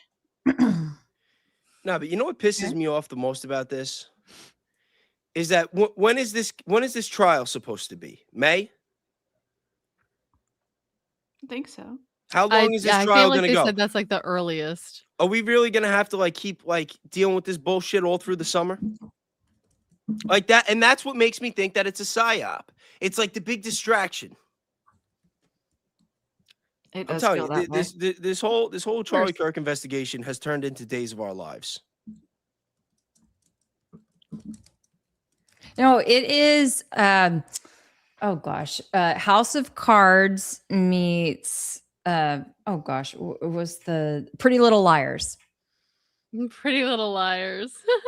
That's a good I analogy. obviously didn't watch the second one. Whatever however the little And the song stories are goes. so ridiculous, and there's always Yes, something and it's wild like, one but, day. but It's like, who's the one responsible? You know, I mean, it's the mystery, right? And then you've got it's like so true. the popular people, but yet they're like also really bad, and then they're running around and telling this to this person and this to this person. Everyone's telling lies to each other. Nobody knows what's Yes. real. Mm-hmm.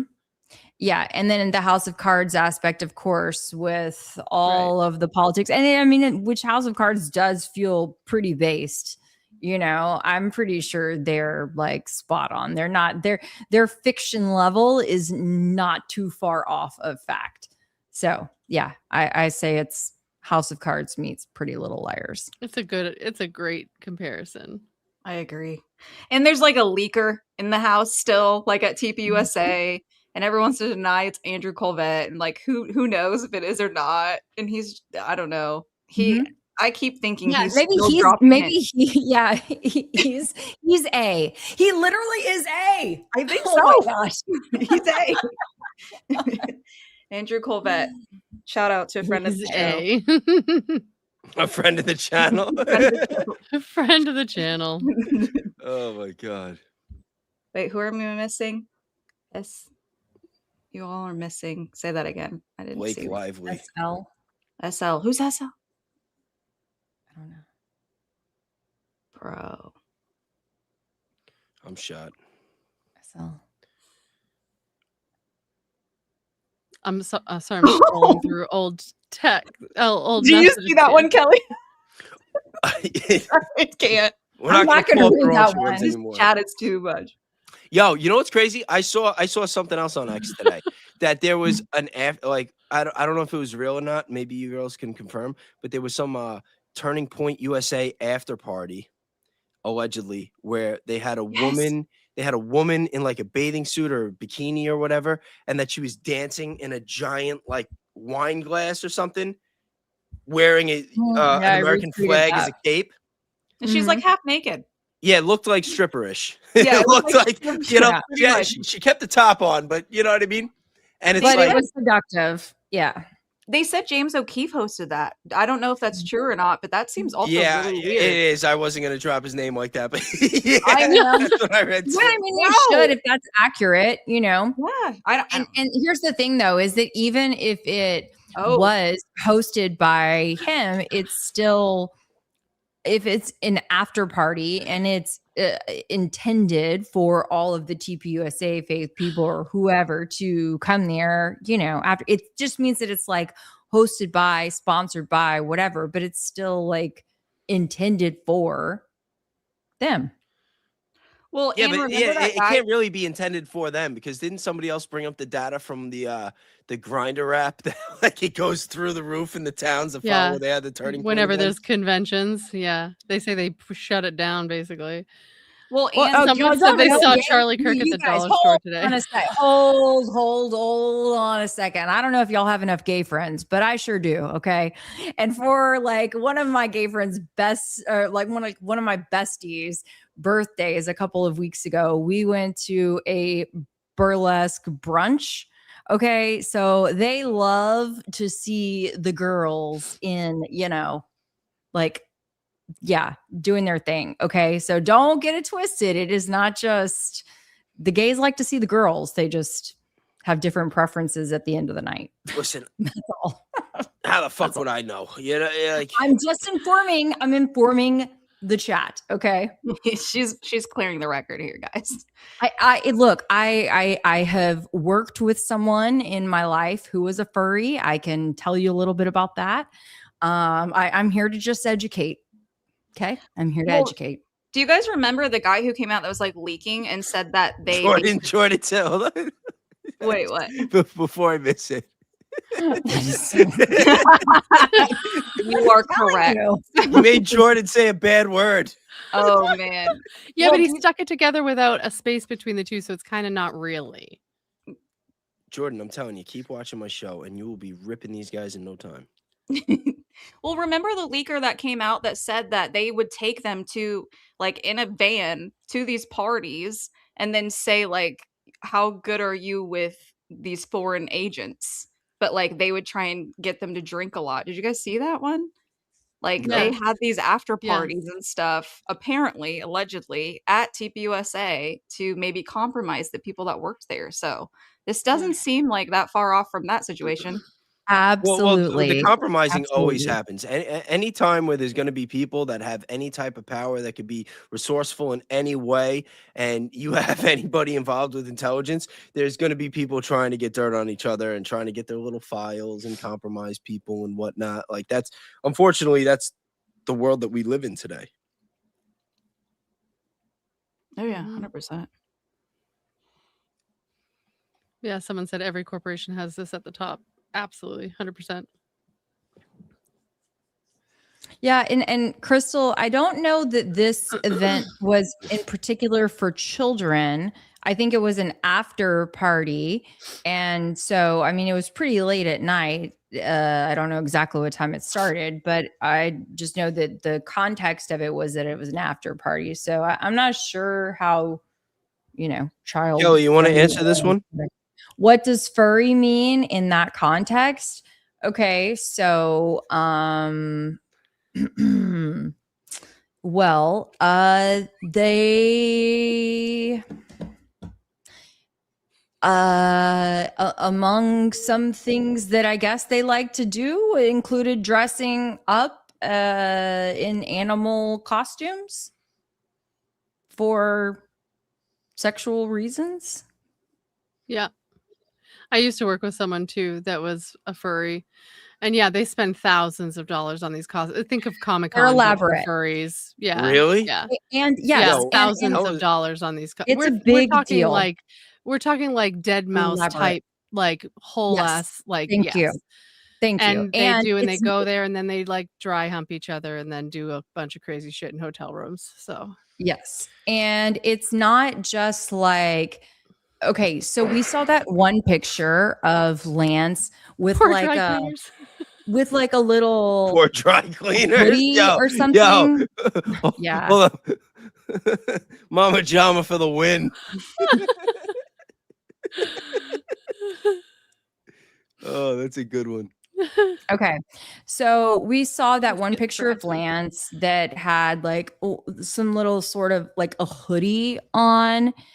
That was like the most that it seemed. That is not, and I would say what, I don't know that much, but that does not strike me outwardly as a furry. I don't know if you No. have any thoughts on that, but like if the FBI really wanted to make hay of what they found when they went into the apartment and, search through things and to label him as a furry, Yeah, if he was really a furry, headband with they ears could on have it is not pulled a out furry. a full-blown furry costume, Yeah, a full-blown it should look like big a ol' mascot head. suit. That's all I'm Yeah, telling you just guys. putting a little headband with ears on it is not. That's not gonna equivalent make the to being cut. a furry. Literally, like I said, we're talking thousands of dollars into one Yeah. costume for one event and you want to do Yes. another one. Then it's just like cosplay. You know, when they talked about know that this is screwdriver, weird. they said that there was the DNA of like 5 different people. Did they ever say what type of DNA they found? No, but then also that screwdriver, you're funny. That screwdriver though also does not actually appear in the charging documents or the indictments. So Yeah, the screwdriver also didn't appear in the dispatch calls when the police got to the scene and were analyzing it. They're like, "Oh, we think we see where he was laying down." No mention of a screwdriver. Just saying. Yeah, someone said, think of mascots banging. Yeah, it's pretty much. yeah, basically my parents, y'all, were even on an airplane, and this was like the week after September 10th, and they texted me. They're like, oh my God, like this kid in the row, like on the other side of the aisle, has his furry costume. Keli, what do we do? And I'm like, you're going to be okay. You're going to be okay. Just keep an eye on him. And they're like, but what if it's the guy, Anyway, but it is a whole big ordeal. And, it's a culture, it's a subculture. And like, I'm not here to judge that. I'm just here to shed some light on the fact that what we'd seen so far did not equate to, I think, typical. Yeah, they just simply said furry. that, but we never got any explanation as to why they stated that he was a furry. Yeah. They just said it. It just sounded dramatic. And he had that one picture with his ears, and they were like, perfect. Yeah. Yeah, see, people in the chat are like, oh, we just had a furry con here in Toronto. Yeah, it's a whole thing. It's like Comic-Con. It's a whole thing. Yep. People spend months and months working on their costumes. I don't know.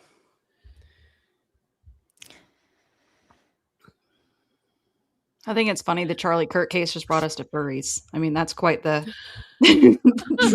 I know. I just paused for a second because I'm like, how the fuck did we get here? And then I'm like, I was literally having I think I was the one that like pivoted and said, hey guys.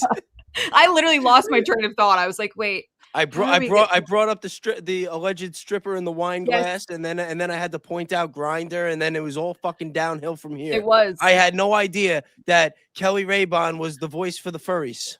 I'm not gonna give us the crash course. You guys, I'm literally just, I mean, I figure if they're gonna bring it up, the least I can do is educate a little bit. In my head, I'm listening to one of Blake's 15,000 stories about Brian Harpole trying to drown this shit out. I'm kidding. Nobody thought that was funny. I have a funny story about the guy that I worked with that was a furry. I worked in a hotel at the time just cleaning rooms, and he was like a service staff member so he would just like supply things and whatever. But he had a British accent. And so I'm not one of those people who's like, oh my God, where are you from? Because I'm like, he must get this all the time. Like, I'm not even gonna, whatever. Maybe I'll find out someday. And then one day I'm in a room cleaning, and we had like maintenance guys there. And one of them goes, hey, where are you from? And he goes, here. And he's like, but where are you from originally? I hear your accent. He's like, I'm from here. And I was like, oh shit. And I like ran down to like our service area, and I was like, did you know he's not from anywhere? He's just from here. And they're like, I know, I asked him. And I was like, I'm so glad. Then I found out I went to high school with him. Had no idea. And he just said that he speaks with a British accent because he listened to a lot of audiobooks growing up that had British accents. I was like, oh. My son watched Peppa Pig and called me Mummy for like a little while. Mummy? Like, really? I'm mom to you. Like, unless like your parents didn't interact with you for like the first however many years of your life before you went to school, and all you listened to was British audiobooks. I don't know. That's a wild story. I honestly, I was scared for like 2 seconds. I was like, dude, it's not okay. Did you guys see that video? Speaking of like furries, this lady was pretending to be a dog outside of some building and got like attacked by an actual dog. No way. I swear on my life. No way. I saw this on X, and she was like next to a door, and then a German Shepherd just came up to her and just like German Shepherd. I swear to God, attacked her. I was like, whoa, that has consequences. Yo, that's So. crazy. I wish I had like retweeted that so I could show you guys. It was wild. Yo, that definitely ruined her day. It would ruin mine, but I wouldn't be on the ground either. Have any of you ever been bit or chased by a dog? No. I got chased by a Rottweiler I've been chased, once. but not bit. Yeah, I got chased by a Rottweiler once. I was on foot. One of my friends was on the bike, and I don't remember where we were going. We were teenagers. We were like out in the streets being delinquent, smoking weed, going somewhere at 3 o'clock in the morning. And we're just walking. While I'm walking, he's on the bike. And all of a sudden I hear growling, and it's like coming out of the shadows, like in a movie. And it's like running full speed barking. And I'm like, holy shit. And I go to jump on my friend's bike, and he's already like trying to get away without me. I wanted to kill this kid. But luckily, I managed to catch up and hop on the pegs, and we got away. But yeah, that was scary as hell. Apparently, that video I saw was AI. I don't know if I believe that. That was really good AI. Who knows these days? Jackie says, when I was a kid, I got chased by a 3-legged German Shepherd. Hey, you know what? Dogs with 3 legs, they're pretty adaptable. Apparently, it comes pretty natural to them to be able to. Yeah, a lot of them run like they have them all. Mm-hmm. Anyway, okay, let's see. We had there was a question just a few minutes ago. There was a request, Bayes, to see if you could put the chat on the screen. So I don't know if there's another setting for the 4 of us, that because since there's so many different chats running, they're not able to see it all, and they love keeping up with things. Oh, yo. It's I can't be weird in charge of sometimes because I StreamYard. noticed that before. Like people will certain people will show up on mine, but not on the one that everyone's on. I don't know why that happens. Hold on. It makes me question, like, does that happen when you're on someone like Barron's and you're commenting, or like half the people not seeing it? Or is that only during collaborations, I assume? So if he's not collaborating, it's fine. It's weird. Well, some of these other people, they're on different platforms, so the different platforms are all going to see their own. Yeah, chats. that I get. Yeah, Yeah. for sure. With the collaborations, I didn't really understand how that went. All right, open the comments tab on the right side. No, that's It not should be at the top where it says show comments on stage. Oh, there And we go. then, okay, but you don't want it to be over her face. So then there are different layout settings at the bottom. There you go. I mean, is that good? Yeah. Rogue, I think if you might want to move a little to the side. No, you I good? believe it. I'm just gonna leave. I'm just kidding. Bayes, I sent you a video. No, Rogue, come back a little bit over. A Discord. little bit over more. Video No, on other way. Discord? Other way. Oh, for the other one. There's too much going on. It's always something going on. All right, let's see. Where am I going? What is this now?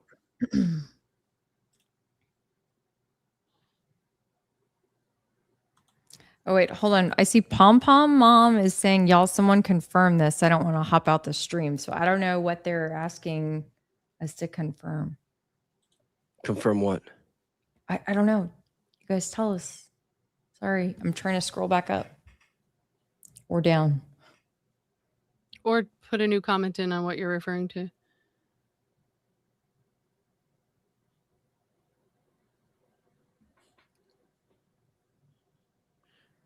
I don't know. This Rob Mack person, I think, keeps like spamming this. I'm not sure if that's what they're talking about, but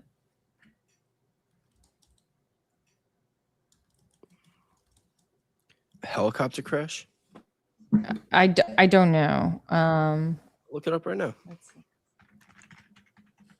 Did you guys hear? I didn't hear about this till today about Hawaii right now, flooding, the mass flooding in Oahu. No, really? Like really bad, like, and a dam is about to break, catastrophically bad, like houses up to like 2nd story windows. They've had it pretty rough lately. Like, yeah. I'm seeing Qatar military crash, March 22nd. A Qatari military helicopter crashed in the state's regional waters due to a technical malfunction during a routine mission. Search and rescue operations were immediately launched to locate the crew and the passengers. A couple of days ago, it's saying Nepal civilian crash. That was on the 18th. Air Dynasty helicopter overturned while attempting to land in the Kotang district in eastern Nepal. All 6 people on board, including a family traveling to a funeral, miraculously survived. That's good. The one passenger sustained minor leg injuries. Then on the 16th, Ghana aviation accident. 2 pilots passed. I'm assuming that the person is talking about the Qatari military crash. Someone just put in there that chats are going around that Michelle Obama died. No, it's not. It's Have not. you heard it's that? Not. It's I not. was like, No, I haven't I'm heard with- anything about that. Yeah, no, No, we would be hearing that. not. It's not. That type of news, the phones So, start going off. Please, yeah, Rob. I think that was Rob that was saying that. Please stop saying that because it's throwing people off, and I'm sure that's what you're intending to do. But if Yeah, you it want says to no, she's alive. keep playing, then if you want to keep hanging out, then please stop saying that. Otherwise, you know the drill. I'm getting relentless in my old age, in my boomer age, the pre-boomer age. Yeah, boomer age. Someone All called right. us all aunties in the chat, by the way. I was like, thanks. Aunties. Yeah. So, American Cool discourse. aunties. We'll start with you. How do you think Charlie got killed? Do you see what someone you know just what? posted? What? I'm late, but the UFO general was found dead. What the hell? Someone just Oh. posted that. Was this true too? Now I need to look. Keep going with what you were saying. That's messed up. We literally just covered this topic about like Yes, 5 I other know. deaths. I think it's complicated because I don't think our footage is super good on like what happened to him. That's how I feel. I don't really know. Which is kind of part of the lore, right? It's like we're all everyone's trying to figure that out.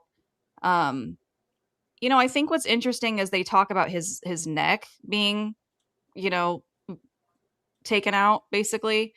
And to me, that would seem more consistent with like breaking someone's neck, but I'm not an expert in that. So I do believe he probably passed away. It's just how there's so many theories. Was it got him in the neck and then they like finished him off in the car?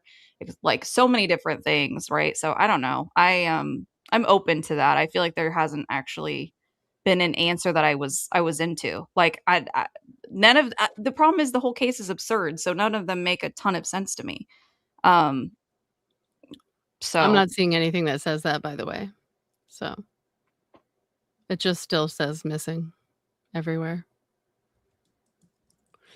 What do you think about my theory that I was saying earlier that a lot of the motives and reasons people believe he is dead are also motives and reasons for him to have tried to coordinate the staging of it, especially if he had an opportunity to leave with his kids?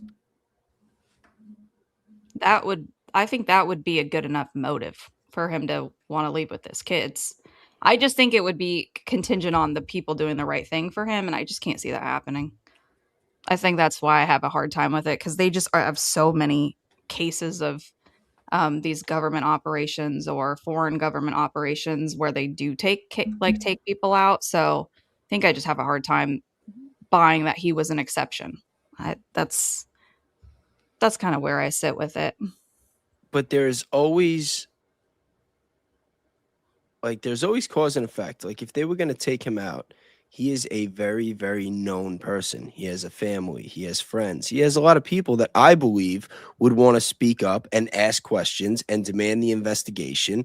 And that once you see all these anomalies and everything botched with the investigation, with the whole Tyler Robinson case falling apart, with all the stuff coming out about Erica Kirk, I don't understand how his friends, family, or anybody close to him wouldn't be speaking up, wouldn't be raising some kind of awareness, wouldn't be demanding a real investigation. Like, I feel like there would be somebody out there that would still be speaking up. Well, I kind of wonder if they're like too scared, because if you just did see someone murdered on live TV-ish, like, you would be like, well, that's me next. Like, I think I would, you could. Yeah, but if it's your imagine kid, scared. if it's your brother, you know what I mean? Like, I don't know. I wouldn't be too scared. I don't know. I can't imagine being them, like his family. Like, that's the thing. To believe Charlie is dead, you have to believe that every single person is complicit in one form or another. And that would kind of include his parents and his family at this point. They did look Because if they're genuinely not speaking devastated, up, though. They did kind of look genuinely devastated at that event, where Erica was standing by Stacey Sheridan. So I think that, you know, his mom looked pretty tore up. And I think that kind of was another one where it's like, well, she actually looked genuinely sad. I Well, don't think about it. If even if they knew he was alive and that he was dead from the public eye, you don't think that would be enough to make her Mhm. sad? You know, again, I don't I'm know. just spitballing here. I'm Yeah. just Yeah. spitballing here. If you're think about it, if you have a kid that makes that much of himself and he's on that level, and you're the mom, and you know that he's not really dead, but all these people care so much and they're all devastated because they think that he's dead, and you have to keep that secret. And you know that your son is never going to stand in front of a crowd again, that he's never going to hear those applause, that his voice is not going to be heard anymore. I don't know. I think that would devastate me. Like, and that's what I'm saying. When you start looking at the different emotional aspects of it, you drive yourself nuts. You have to just unplug from all that. You have to just be objective. You have to really like disconnect on that emotional level and just look at the facts. And it like forget the motives, forget this, forget that. Just look at the scene. Because if you're going to convince me that Charlie Kirk is really dead, you have to explain the shirt and you have to explain why he stopped bleeding 20 seconds later and why his hand and his arm was still moving. Those three things all have to have a rational explanation, or else nothing else matters. And I don't know, like maybe I'm just cold, but that's just how I see it. No, I mean that's what I always tell people. Like, you come in my space, you want to hear what, you want to really talk about this. We're gonna all take a big deep breath, everybody. With that, we are letting go of our preconceived notions of Charlie Kirk and TPUSA and all these other things, okay? And we are going to examine the facts as we see them. We cannot hang on to these ideals of some celebrity who you've idolized in your mind and you've never met, never been friends with, never intimately known.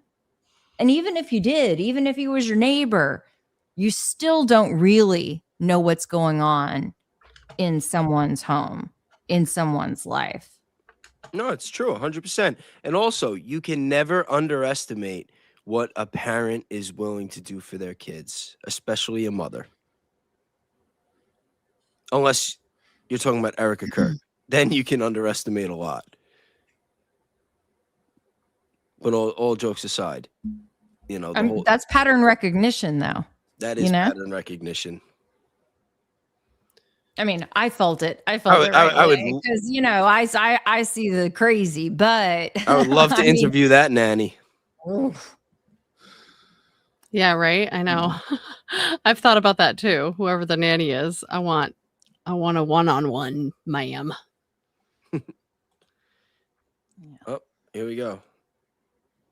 Throw away what you think you know, follow the money, and follow the facts. Boom.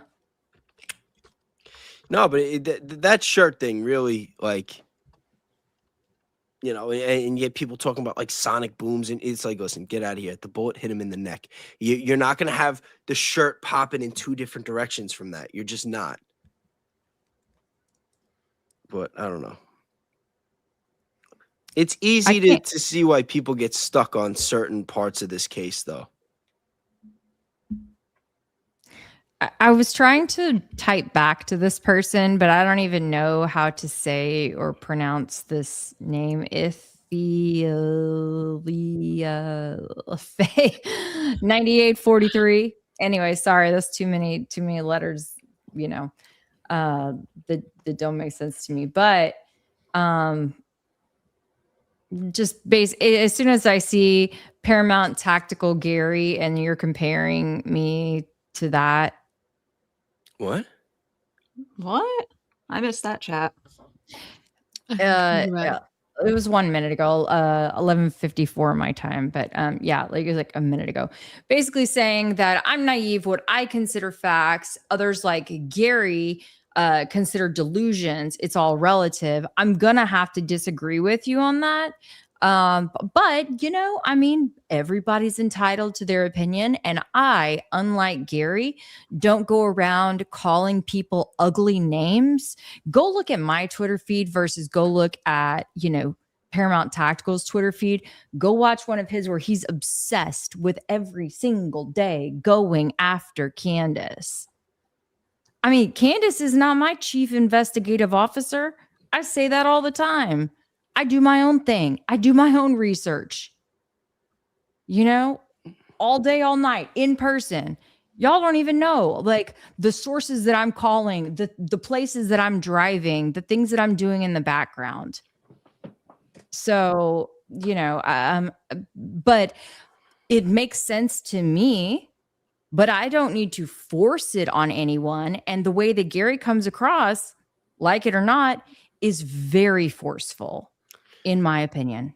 I don't know. Like I know I've said this before, but when we were talking about starting to work together, and then I like wanted to check out some of your content, I looked up and I saw when you were on his show, and you know, without going like too hard or getting too into it, he didn't really come off as a, I don't know, he came off a little disingenuous, I could say.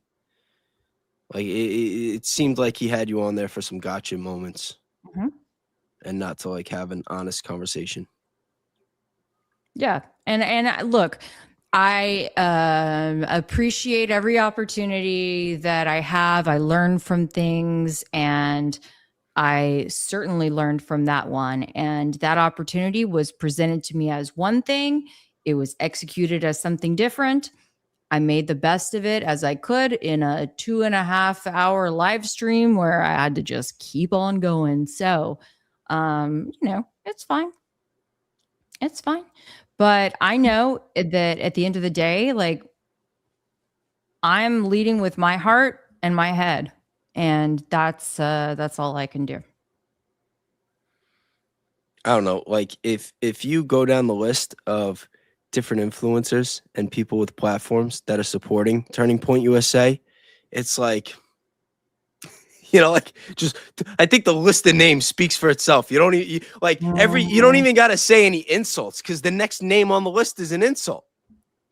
You know, you start with Gary from Paramount Tactical, and then you get to and then you get to Brandon Tatum, and then you get to Ben Shapiro. You know what I mean? It's like, is that really the company you want to be in? You know, like I get it. You make money, you know people, you got some connections. It's like, but you know, like pieces of shit, like lying pieces of shit that are betraying America and the American people. And I think we could just leave it at that. I see. Okay. So now and this is, you know, why it is hard to kind of fit a full thought into one of these comments, because I know there are limited characters. But basically this person was saying that, like, what I call facts, Gary calls moronic delusions.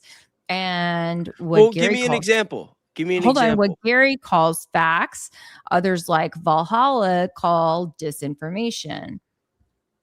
But yeah, if you can think of any potential examples, I think that would be really helpful for us to just dissect, hash out.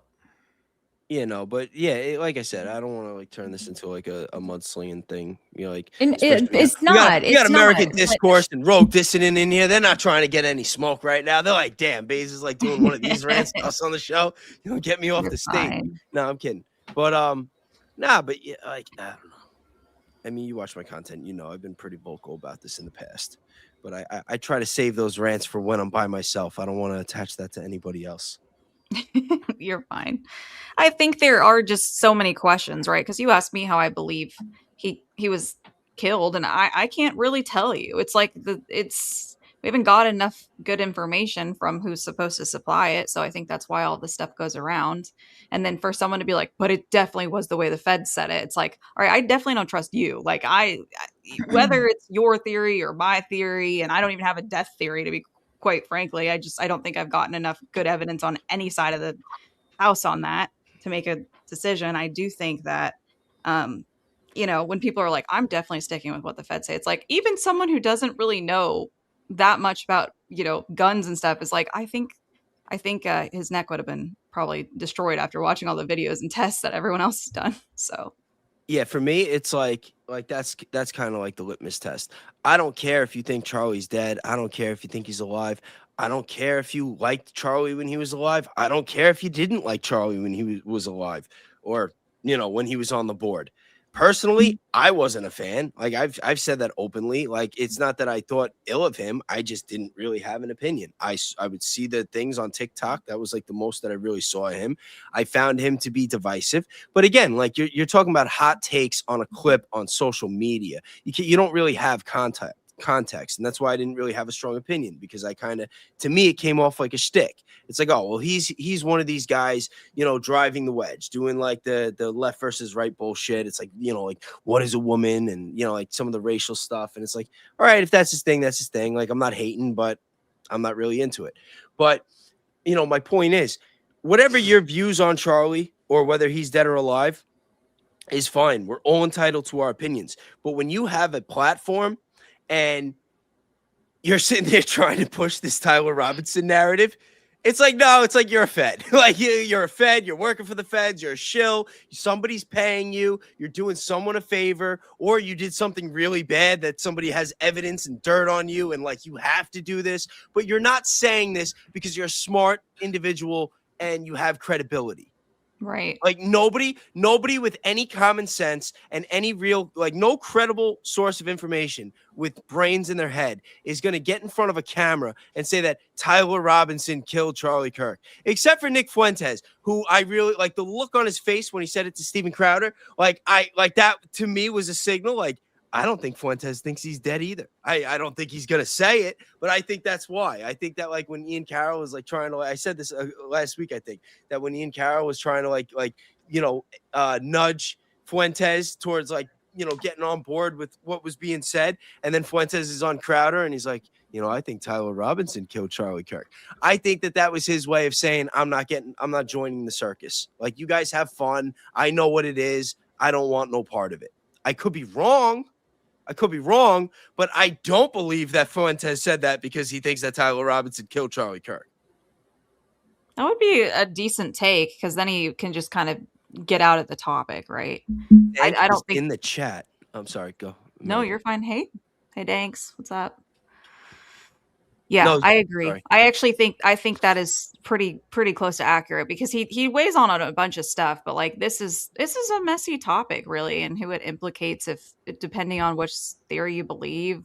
I don't know. It's he can just move on. I think whether or not Charlie's dead or alive, the whole thing is a psyop. Oh, for sure. The whole thing is a psyop. And there's a lot of conditioning that people aren't really realizing is happening. It's this feeling of helplessness that the American people are having. Like, if the government does something, it's like, what are we gonna do? Like, what can we do? And that's why I get upset. Like, it'd be one thing if there was a call to action. If all these influencers, all these people with big platforms were pushing for petitions, pushing for legislation, encouraging people to call their local representatives to demand a real investigation, demand accountability, boycott Turning Point USA. But like, we're not seeing any of that. We're not seeing any steps being taken to actually make a change. And I think that we learned everything we needed to know before AmFest happened. I think that as soon as Erica Kirk went on Glenn Beck and said Charlie wasn't texting anybody, that he was afraid he was going to die, I know, I have his phone. And then we found out that was bullshit, and that he texts Dan Flood of all people and Andrew Colvette. It's like, that right there is everything we needed. That is everything we needed. At that point, Erica Kirk should have been getting investigated. At that point, that should have been the turning point that everybody woke up. And then, like, I mean, here she we should are have in just March. been it should have just, you should just always be part of the investigation when you're the spouse of someone who's been killed. It's just how it should be. Yeah, but she like implicated herself. I know. You know what I mean? I know she should have already been one of long before that, even though. But yes, there've been so many times that leave Brian Harpole and Dan Flood alone. That's my family. You know, like she didn't My say them by name, family. but when she's saying my turning point family, the people that Charlie was texting that he thought he was going to die right before he died, leave them alone. The people that I hired with one job, and that was to protect him and keep him alive, and now he's dead, but they still have that job. Leave them alone. That's my family. It's like, yo, and like that was where I drew the line. That's what that's when I'm like getting on camera. I'm like, okay, it's not like I don't care what anybody thinks about me anymore, and how hard they go on me and saying that I'm a piece of shit for criticizing a grieving widow. Like that's when I'm getting on camera and saying you're full of shit. I think you need to be investigated immediately, and I think anyone else who disagrees with me right now is a fucking retard. And like at that point, luckily enough, people were starting to wake up. But a week before that thing on Fox News, when I was saying, hey, you know, I think she's a little shady. You know, I had people like that I knew for years, like unfriending me on Facebook. That's how offended they got that I would write a comment on social media about a grieving widow. So get the fuck out of here. It's crazy. I'm sorry. I shouldn't curse so much, especially on a stage filled with ladies. Shame on me. No, but like you girls see where I'm coming from? Chat, do you guys agree with me? I mean, I think at this point, anybody, you know, if you're watching this show, I think you're always going to agree with someone shitting on Erica Kirk. Like, I'm still waiting for that one person. Do we ever get those anymore? I see him every now and then on Facebook. It's like, don't judge her. You don't know what she's been through. Like, yeah, like, we know who she's been through now. Like, we're getting an idea. Guys with pizza tattoos on their lips. I don't know. Damn, it's getting quiet. The chat's blowing. I'm like up. reading the chat. I know. Me too. It's Oh, blowing. is in a good way or a bad way? Are they telling me to shut up by now? I don't think I've seen anyone say shut up. No. That's a good sign. This one guy is so funny because he's totally trolling in the whole chat. It's like, Yeah, I know who you're can't talking play like Erica. Lord, Yo, help I'm us. even rubbing off Yeah. on Jordan right now. Hold on. Play. I'm gonna read Jordan's comment the way that I do. All right, this is Jordan Henshaw, guys. But if anyone would like to come on my show and defend the exploding mic theory, let me know. That's exactly how I would have pictured him saying that. Very. Sorry, Camille, I just never hope meant to. nobody had like thought he was here earbuds for a second. in. I hope no one had earbuds in at that time. I apologize to your eardrums on behalf of Bayes. Well, You're correct. The the pizza people- tattoo was fake. It the wasn't people a in my tattoo. chat are used to it by now. Do this shit all the time. Oh man. I'm sorry, I Rob, don't know what'd why say? you would fake it, but it was fake. What was fake? What? The pizza tattoo? The pizza tattoo. Yeah. Someone said the pizza tattoo was fake. I said it was fake, but I don't know why you would fake it either. It's just stupid. He put it on his own page, so Was the tramp stamp fake too? I want to know. We still haven't gotten to the bottom of that one. I've never seen it. I've never seen a picture. I might be able to You've tell you if never I saw seen it? but- Oh, you got to watch the video on my thing. It's so good. But the lip one was not real for sure. It was fake. No, why would he get that? Even if it wasn't. That's wasn't what I real? said. It doesn't really matter because I don't know why you would take a picture with that word on your lip, regardless whether it was fake or real. And what? It's just Yeah, weird. what year was that picture taken? Because if it was like It was pretty 2017, recent. 2018, oh, it was recent. Okay, that's I think it was not like as bad. 2023, something like that. I'd have to double check, but I did look. Danks. Thanks. I'm bored. Can we talk about something else? This isn't my expertise. Yo, Danks, come on, buddy. You're supposed to be on vacation with the missus. If you've got the attention to sit here sending supers, you might as well just get on the stage. That's right. I'll send you the link right now. Pressure's We'll talk on, about whatever you want, stalker. thanks. Whatever you want. Oh, see, someone said wax museum equals real. Thank you for that. Wow. Yo, that'd be crazy. I thought it was a pretty sick theory, if I do say so myself. No, but I feel like we would have found out. Somebody would have gone into the wax museum. Like, I'm sure somebody's like touched one of those things in a way. No, it's or just their stabbed it. practice, though. They're wax. You know It's what's gonna just their happen? You practice talk about this. for You're gonna have people. creating. you're gonna have people going into wax museums, shivving the things, trying to see if they bleed. Like, people I are mean, gonna end up hey. getting hauled off in cuffs. If you're watching this, please don't do it. I'm not responsible. I don't think that the wax museum figures are the clones. I'm just saying that Oh, surely could be their practice materials showing us how they've been working on mastering their skills. gotcha. I thought maybe the figures were the clones. We No, gotta get although there is a rid of the weird video tanks. out there of like one of them moving weird, like it looks like she looks at the dude. This was a few years back, so but that was just fun to watch because it's fun. Thanks. Let's go. Read us a bedtime story. A bedtime story. He's his latest comment is pretty dang funny. Which one? He said he's in undies.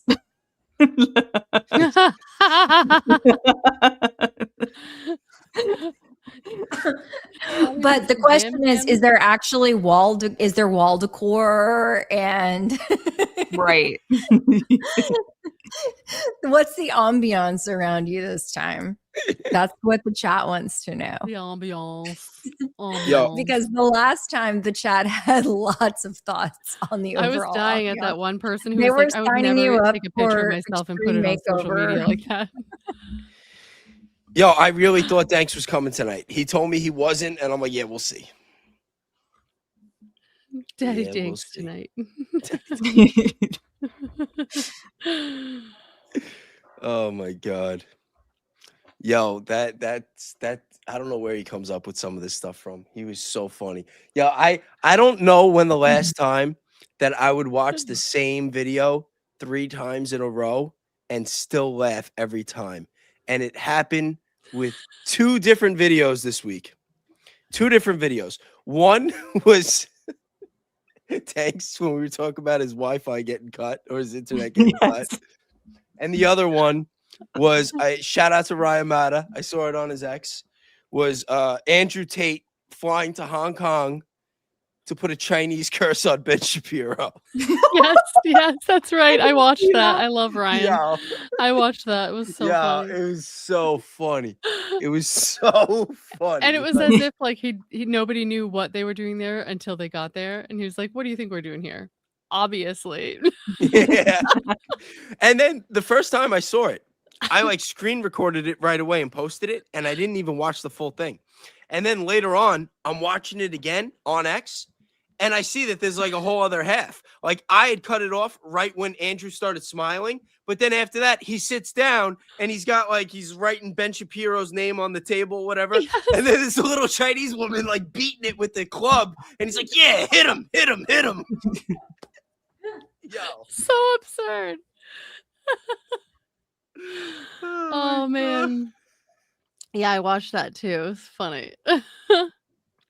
Yo, that will like that's up there with Fuentes playing Grand Theft Auto.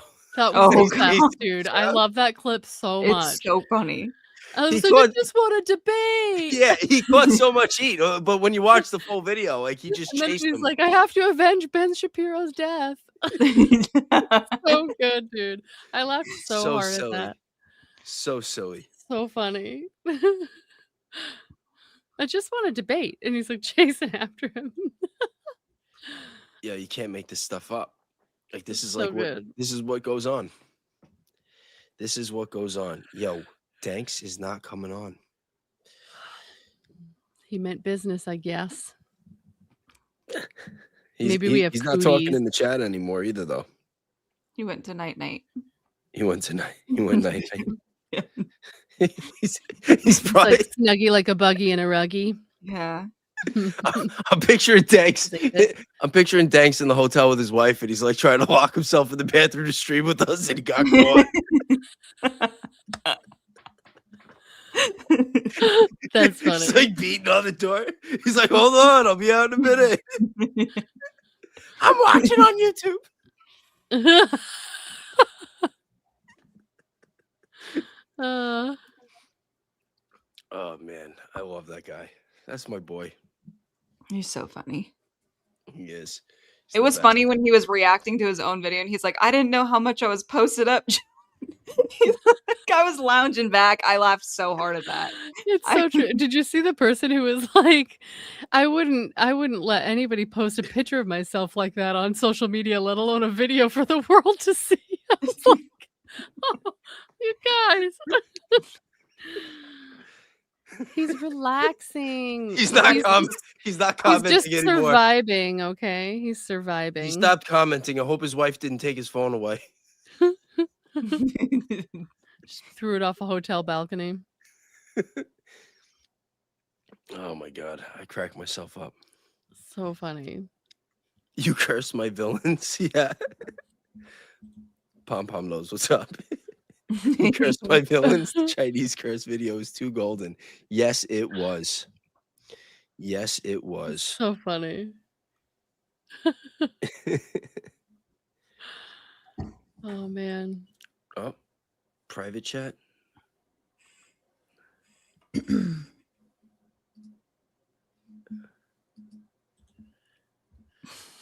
Oh man. Yo, Kelly, we have another conspiracy theory. What you got? I said that imagine if Danks was in the bathroom. He's supposed to be like away with his wife right now. I said imagine he was in the bathroom trying to stream with us and just beating on the door. He got caught.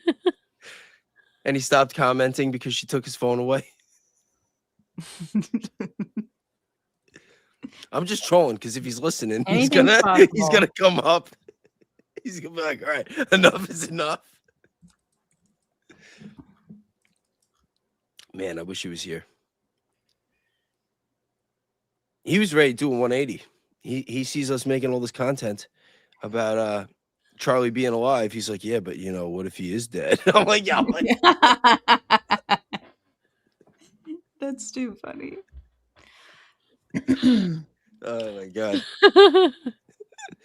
Gotta keep them on their toes. Yeah, right. All right. Did you guys see Tulsi Gabbard said soon Americans, well, basically Russia, China, North Korea, Iran, and Pakistan are developing new nuclear equipped missiles that put the United States at risk? And Stu Peters said, oh, so the countries without the central banks. Yeah, right. Yeah. Sounds about right. This sounds about. But listen, after what we've seen happen Where with have I seen Iran. those countries before? No, but after what we've seen happen in Iran, I feel like every country is going to want to have nukes now. You know, we really do. Like the world needs to just get rid of them all. It's either everyone's gonna, huh? We're the only country who has ever used one. Yeah, And we have them. That's crazy work. yeah. It's what's going on in Iran, and then didn't Iran bomb Dimona today in Benihana? I didn't. Yeah, I'm pretty sure they did. And that is the city where they had their alleged nuclear facility. Ah. Alleged illegal nuclear facility. Yeah, it was in Dimona.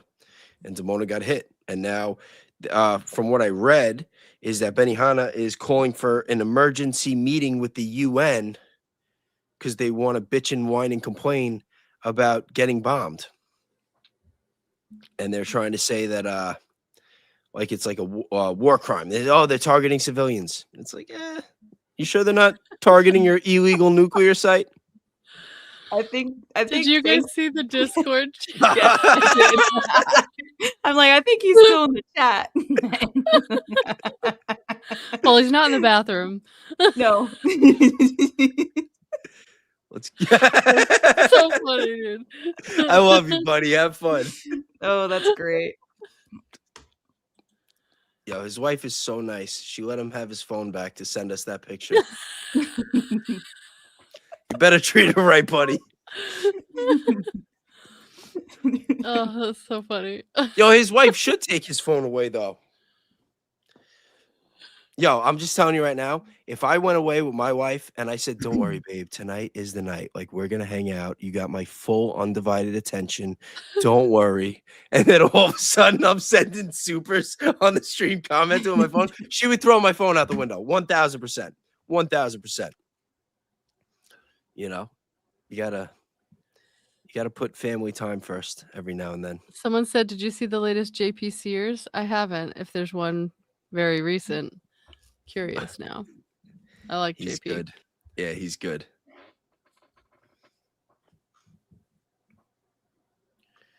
It was a bit different grade. Oh, Fan first. Yeah. 8-pack right on the front. Oh, of the JP thing? How Israel hijacks politicians in America is the title of it. Oh, that should be a fun one. The algorithm will love that. Yeah, see, I don't like every time I play a video on screen for the first time before I like watch it, off camera first, I almost always regret it. Almost always regret it. But I usually do bad examples. It's usually like something like really, really controversial, whether it's, a video where somebody's saying like a lot of things that I'm like worried like 3 words in that I'm going to get demonetized, or it's like one of the ICE shootings or something like that, where it's like I can't watch stuff live. I know it's risky. It's risky for sure. You guys, we should have, I'm adopting, so Christy in the chat like a minute ago at 12:20 said that Danks should thank her by telling her a seductive bedtime story. And for those who were here last Saturday, you learned how fabulous these bedtime stories can be. Yo, Danks should be doing audiobooks for bedtime stories. Agree. Facts. It could be a whole business. He'll never have to work Zero again. He here? put me to sleep. Because- I fell asleep while I was listening. Is So it Zero worked. here? Because like Zero I was there. have He was Okay, earlier, but I good. don't know if he is now. Okay, because I don't want to do one of the bedtime stories without Zero. But Zero did send me one. He But I did send can't- one. I think he sent it to us too. yeah. Danks, read her a bedtime story and then come on stream. Put her. Oh man. But you see, like we all have fun. Like that's what Saturday Zero nights is are here. about. Just like that. Yeah, Zero's been here from the beginning. Zero And- is and here. and they were on the stream before. And American Discourse and Rogue, again, thank you so much for coming to save the day.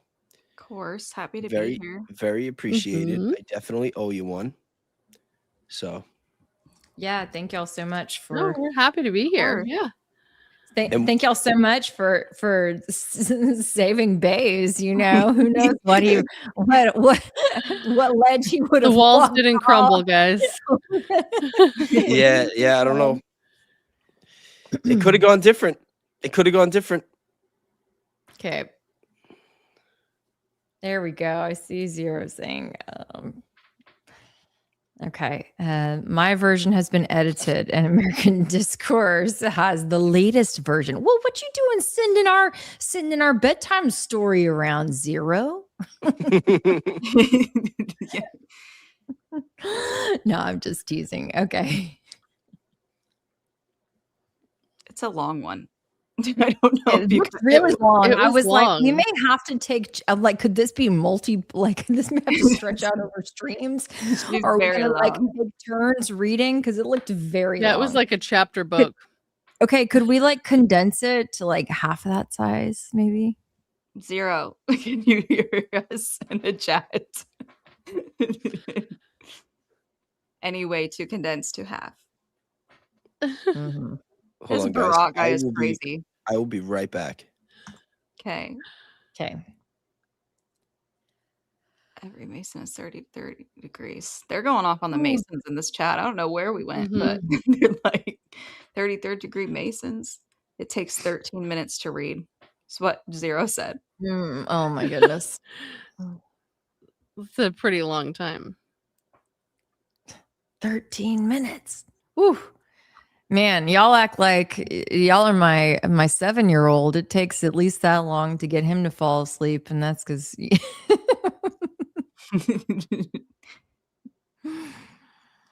man. Does anyone notice people keep making Ben Shapiro's eyebrows bigger. I keep seeing this Yes. all over Twitter, and like, Do They're, they like, keep making doubling them in bigger, or size does with he each keep one. making them bigger? There's well, definitely some that are made bigger for sure. it's Some extra both. enhancement. Okay. Like, it's the Apparently, same video that I've seen elsewhere, and I'm like, no, they're like double the size in one of them. apparently in his culture, that big eyebrows are attractive, is what I saw. But they're like astronomical sizes in these videos I'm watching. Yeah, lots of people talking about his brows lately. I just thought, wow, that's wild work. Shapiro, LOL. Speaking Oh of my furry, gosh. someone said. Yes. Yes, Christy. she's funny. So funny. Oh my goodness. I'm telling you. Oh my gosh. In Texas, we'll say like, oh, you know, the bigger the hair, the more secrets you can hide. Yeah. The taller the I hair, the guess. closer to God. That too. Well, that too. But for Ben, maybe we say, how many secrets is he hiding in those brows? Mm. Yeah, that's why they're getting so large. There's no. It's like your nose that constantly grows. Oh, didn't.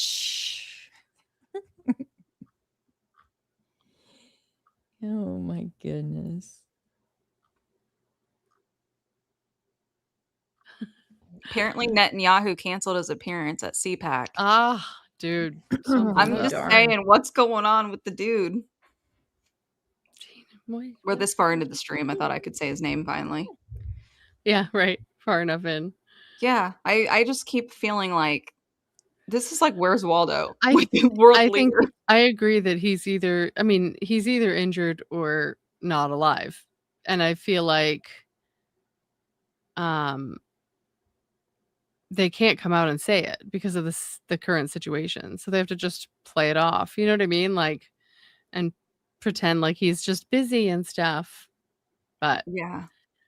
we all know how much that man likes to be in front of the camera and up on the podium. So Oh, I'm surprised like why they would care that much if it's because you can replace him. So why like what's the big hoorah with that? I don't get it. Just for optics? I don't Someone know. said I mean, I guess who someone said knows? That could be something we're not savvy to, you know? right. I just don't see the play on like lying about that. Oh, that's why I think Trump it is just now wanting shows weakness and stuff. True. Yeah. That's why Trump is now wanting to de-escalate the war. Especially given how much people assume he controls. If they find out something happened to him, that could change a lot of things. Might make people have different opinions on what they're capable of pulling off or whatever. Someone else said Putin has not been seen in a I while. just saw that, yeah. I didn't hear that. Interesting. I haven't heard that either. I heard they were having talks with having Putin and the Russians help mitigate this war. Because they have all the leverage. I don't know. But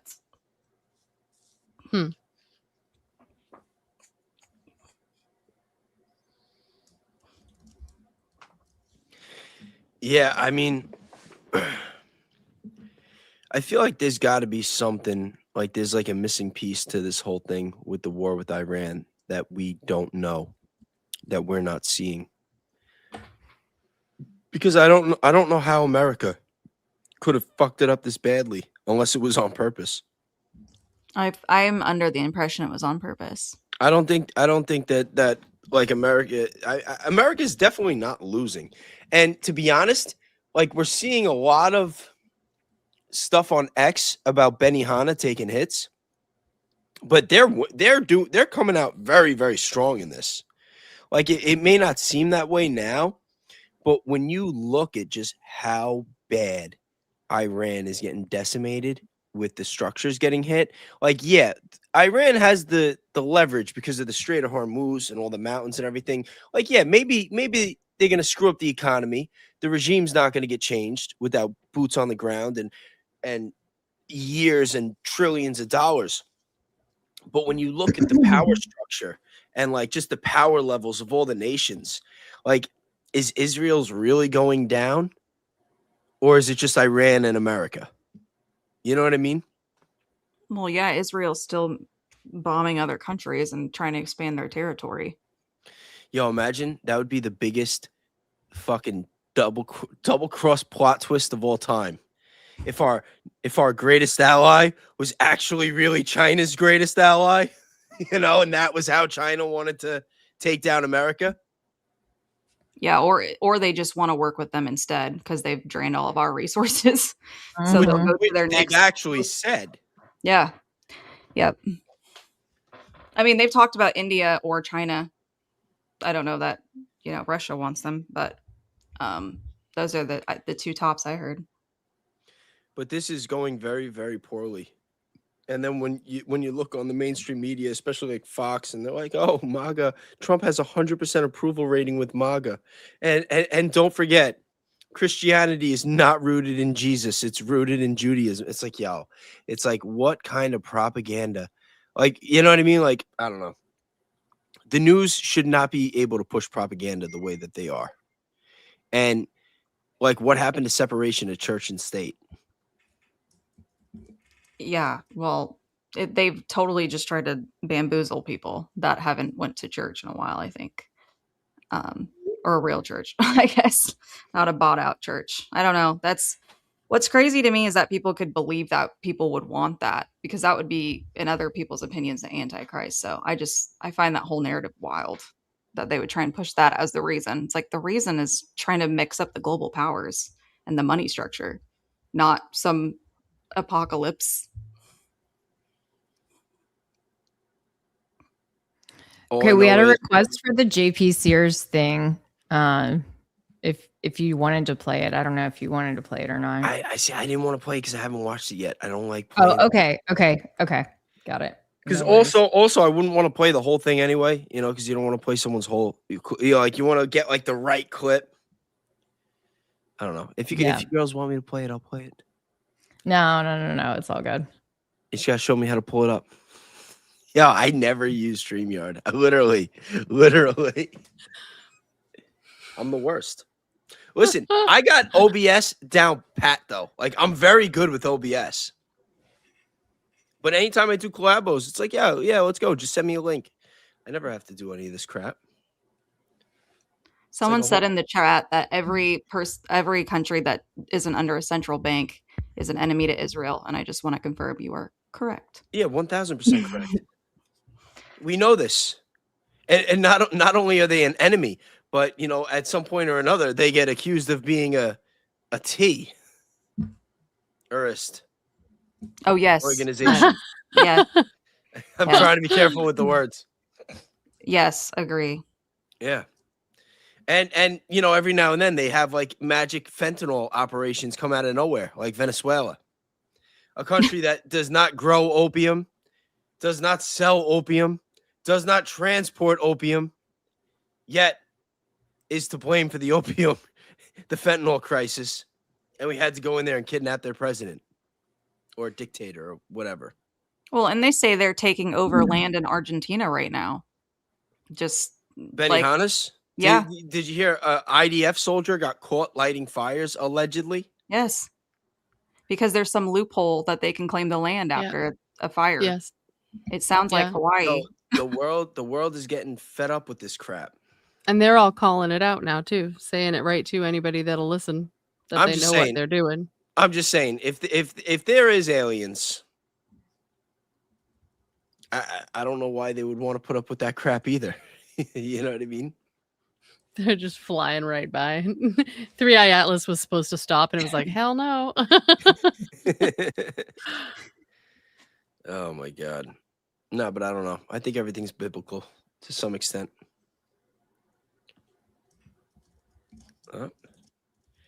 New member. Thank you, Anne Marie. Shout out to Anne Marie. Yes.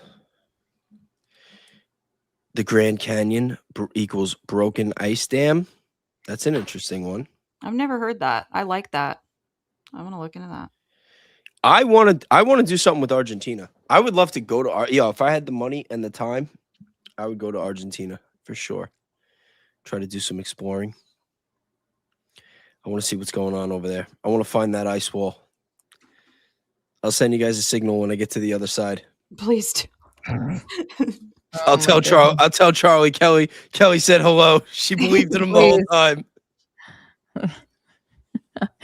I've been holding out this whole time. You let him know in case he doesn't already know. I mean, he's probably been streaming, following my work this entire time, right? Did you I hear mean, my rants obviously. before you came on? No, I didn't have anything. I was just trying to bust my butt to get over here. Yeah, I was trying not to get into it, and then we ended up getting into it, but not long before you. I don't even know how we fell into it, but yeah. I don't know. I think that there is a much stronger case for him being alive than there is any of the individual theories in which he got killed. Whether you're talking Mm. electrocution, lapel mic shooting him, any gun. Like, listen, if you tell me that it's either a bullet or he's alive, I put the house on it that he's alive.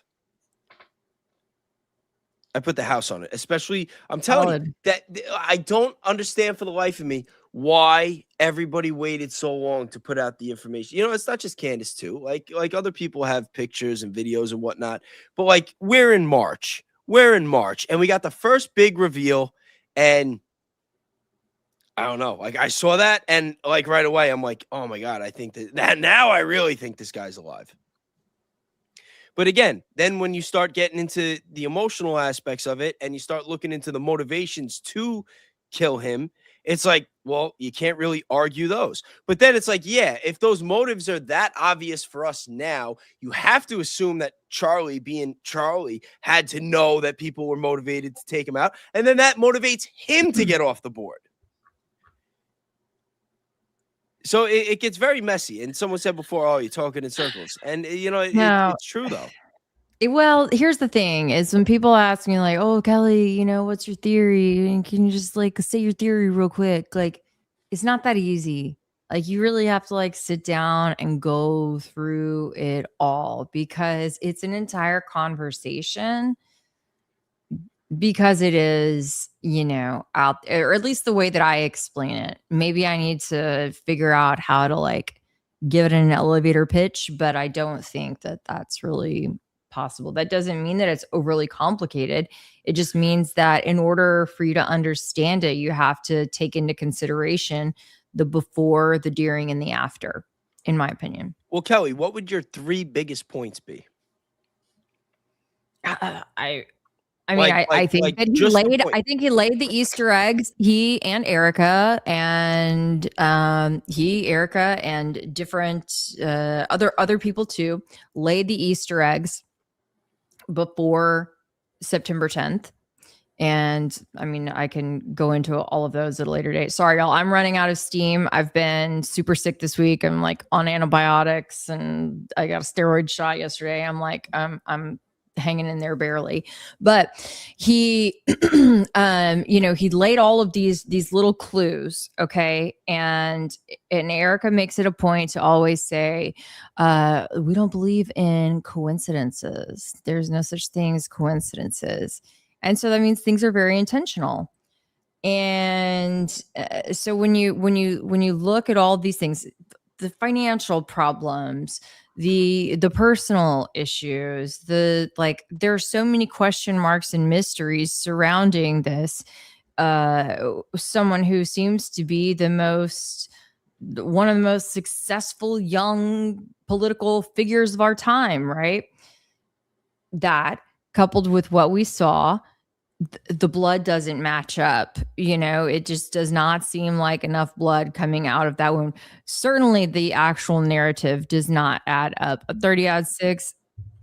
No. Tyler, clear patsy.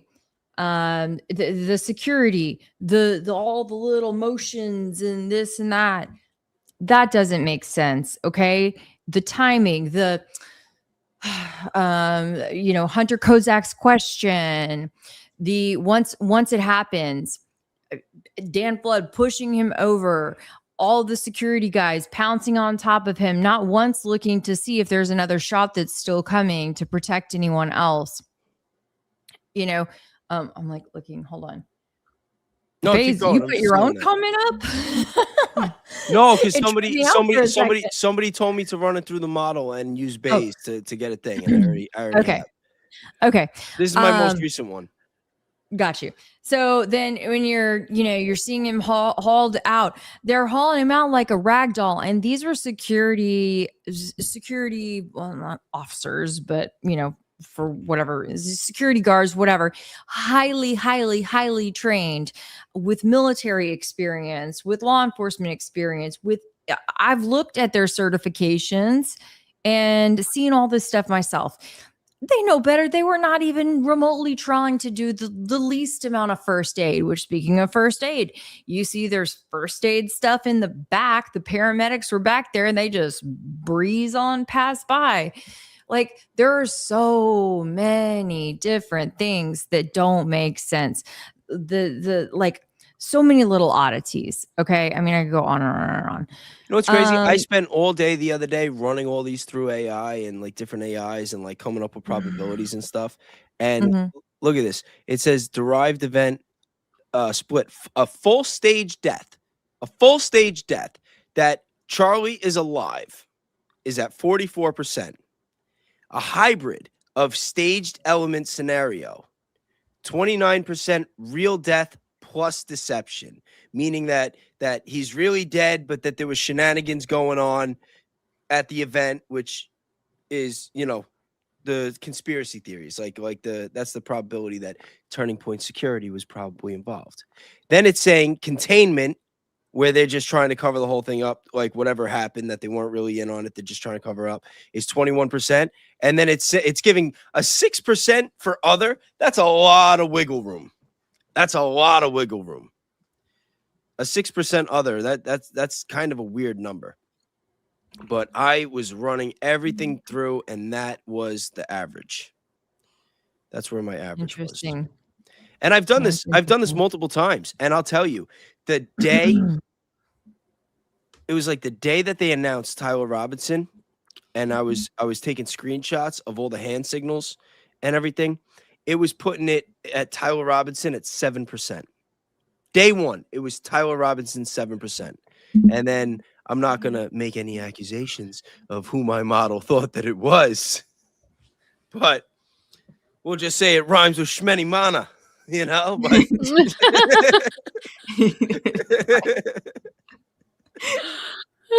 no, but that's like, it was pretty clear. But as time has gone on, and as there's been different, like every piece of evidence, every statement, every time somebody opens their mouth, it's able to be cross-referenced to the evidence and to things that they've said before and to what other people say. And the more these people talk, the more they get caught lying, the more the probabilities change, and the higher the probability that Charlie is alive. Because Charlie being alive, when I first started entertaining it, it was like 5%. It was like 5%. It was like I had to like really put in a lot of evidence. And I didn't get to that 44% by like trying, because when I do my research, like when my mind changes, part of it has to do with me plugging things with AI and running probabilities and like seeing that different pieces of information like really swing the pendulum. And there were a couple with this. And one of them was Keli, remember when I told you like seeing the shirt, like, because I had plugged in the images of the shirt going up in the front, but I hadn't done it in the back. Once the shirt went in the back, it really started pushing towards the squib theory, because you need a rational explanation for that. However you say that Charlie's dead, you need a rational explanation for the physics involved with his shirt popping up this way and popping out that way. And there's no explanation. And then with the blood, when I'm taking like a million freeze frames and I'm just loading them all in, remember those like paper books where like they draw the pictures and you like flip the pages and it's showing like the stick figure going? Like, I'm basically doing that, because like with AI, like sometimes you can't really like run the videos, but you could do the still images. So I just keep taking this, frame by frame in sequence and just load it through. This stuff takes a long time too. It's such a pain in the ass. But that's how I do a lot of this research. And it's saying that Charlie, like, it's basically saying Charlie was not shot in the neck. That you could say what you want about the cavitation and on the scene, but the way that he goes from gushing blood to no blood, you have to explain that. You have to explain that. And that mixed with the shirt and then everything else. And then it says, okay, well, now we got to see the autopsy. Oh, there is no autopsy. Well, we got to see a body. Well, there's no gravesite. Well, like all these different things, they're factors in the equation. And that's why at this point, Well, they did that terrible, cringy casket scene. You didn't like that? That wasn't confirmation enough. I thought his hands looked I fake. was like, I can't look at it. That was how I got Valhalla's attention, because I'm like, look at his hands. They look, because his hands looked rubbery. They look small. I didn't think that was his real body. I'm like, there's no way that that's him. I'm like, there's no way. I will say there is a lady, Lauren the Mortician. She has a YouTube channel. And she did cover that. She said they do look like she would expect them to look. But she wasn't referencing the size discrepancy that some people brought up. She was referencing just the color of them. Yeah, and there are a lot of people 6'5". who say that she's fed slop too, though. So, I mean, I don't know her personally, but who knows, there are a lot of people who say that she's fed slop too. I mean, I don't know her personally. There's a substantial amount of people. Well, if you saw her on Paramount Tactical, I wouldn't trust her. Right. Except me. I'm the only one you can trust because he literally, I mean, the chat already knows. The chat has called it. Like, they see it for what it is. So I'll just leave it at that. Yeah. Because I never speak on that. But yeah, it's this whole thing. But it's still like, even with like everything I'm doing with AI, it has it at a coin toss. And for me, it's like, if it's a coin toss 6 months later, it's like, what's it going to be in another 6 months? You know what I mean? Like, but I don't know. What do you guys want to end it off on, though? I don't know, because I gotta tap out. I cannot do 6 hours tonight. No, I'm sleeping myself. No, I think we're. I know you girls are doing 6 hours because you guys did like almost 2 hours before you came on here. True. Yo, thank you again. And we definitely have to link up and figure out what we're gonna do with Antarctica. Because even if the people don't want it and we don't do a show, I still want to do the research. I still want to make time. I know. I still want to make time. I want to make it a project. Oh, we're still doing the show even. We can have 3 we people already on have it on the docket. So on the docket. See, like, I'm so bad. Like, I have like, because I always just go in the direction of like what I'm feeling, and like sometimes I'll like start doing something like for an episode, and then I'll just stray off, and it's something I'm not even planning on making content about. But I'll spend the whole day, and it's like, damn, now I got to do the episode. What am I gonna do? And it's like, I get myself in that too, in that position too. What is my cat doing? All right. Well, y'all want to just say good night and thank you. Yeah, you guys. Thank you We're gonna guys. end it here just like this. You want to do your closing statements? Oh my God, I don't have the energy for closing statements, but I don't want to keep y'all from anything. Look, hey, I'm doing my best. Okay. I'm doing my best. Like strep throat over here, just clawing my way through the end of the live stream, you know. And Danks didn't even phone in a bedtime story. Disappointed. Oh, goodness. All right, guys. Well, thank you everybody for joining us. Like Thanks I always for having us. Yeah, that's fun. Yep. Thank you guys so much. Thanks everyone for joining us. Thanks, you everybody. can definitely count on another Saturday night stream coming at you next week. And then who knows what we'll get into in between now and then, because every day seems like something new is popping off. Yes, ma'am. Yes. Agree. Yes. Like I always say, guys, be kind, be grateful, do something nice for somebody, and have a great night. Take care. Good night. Night.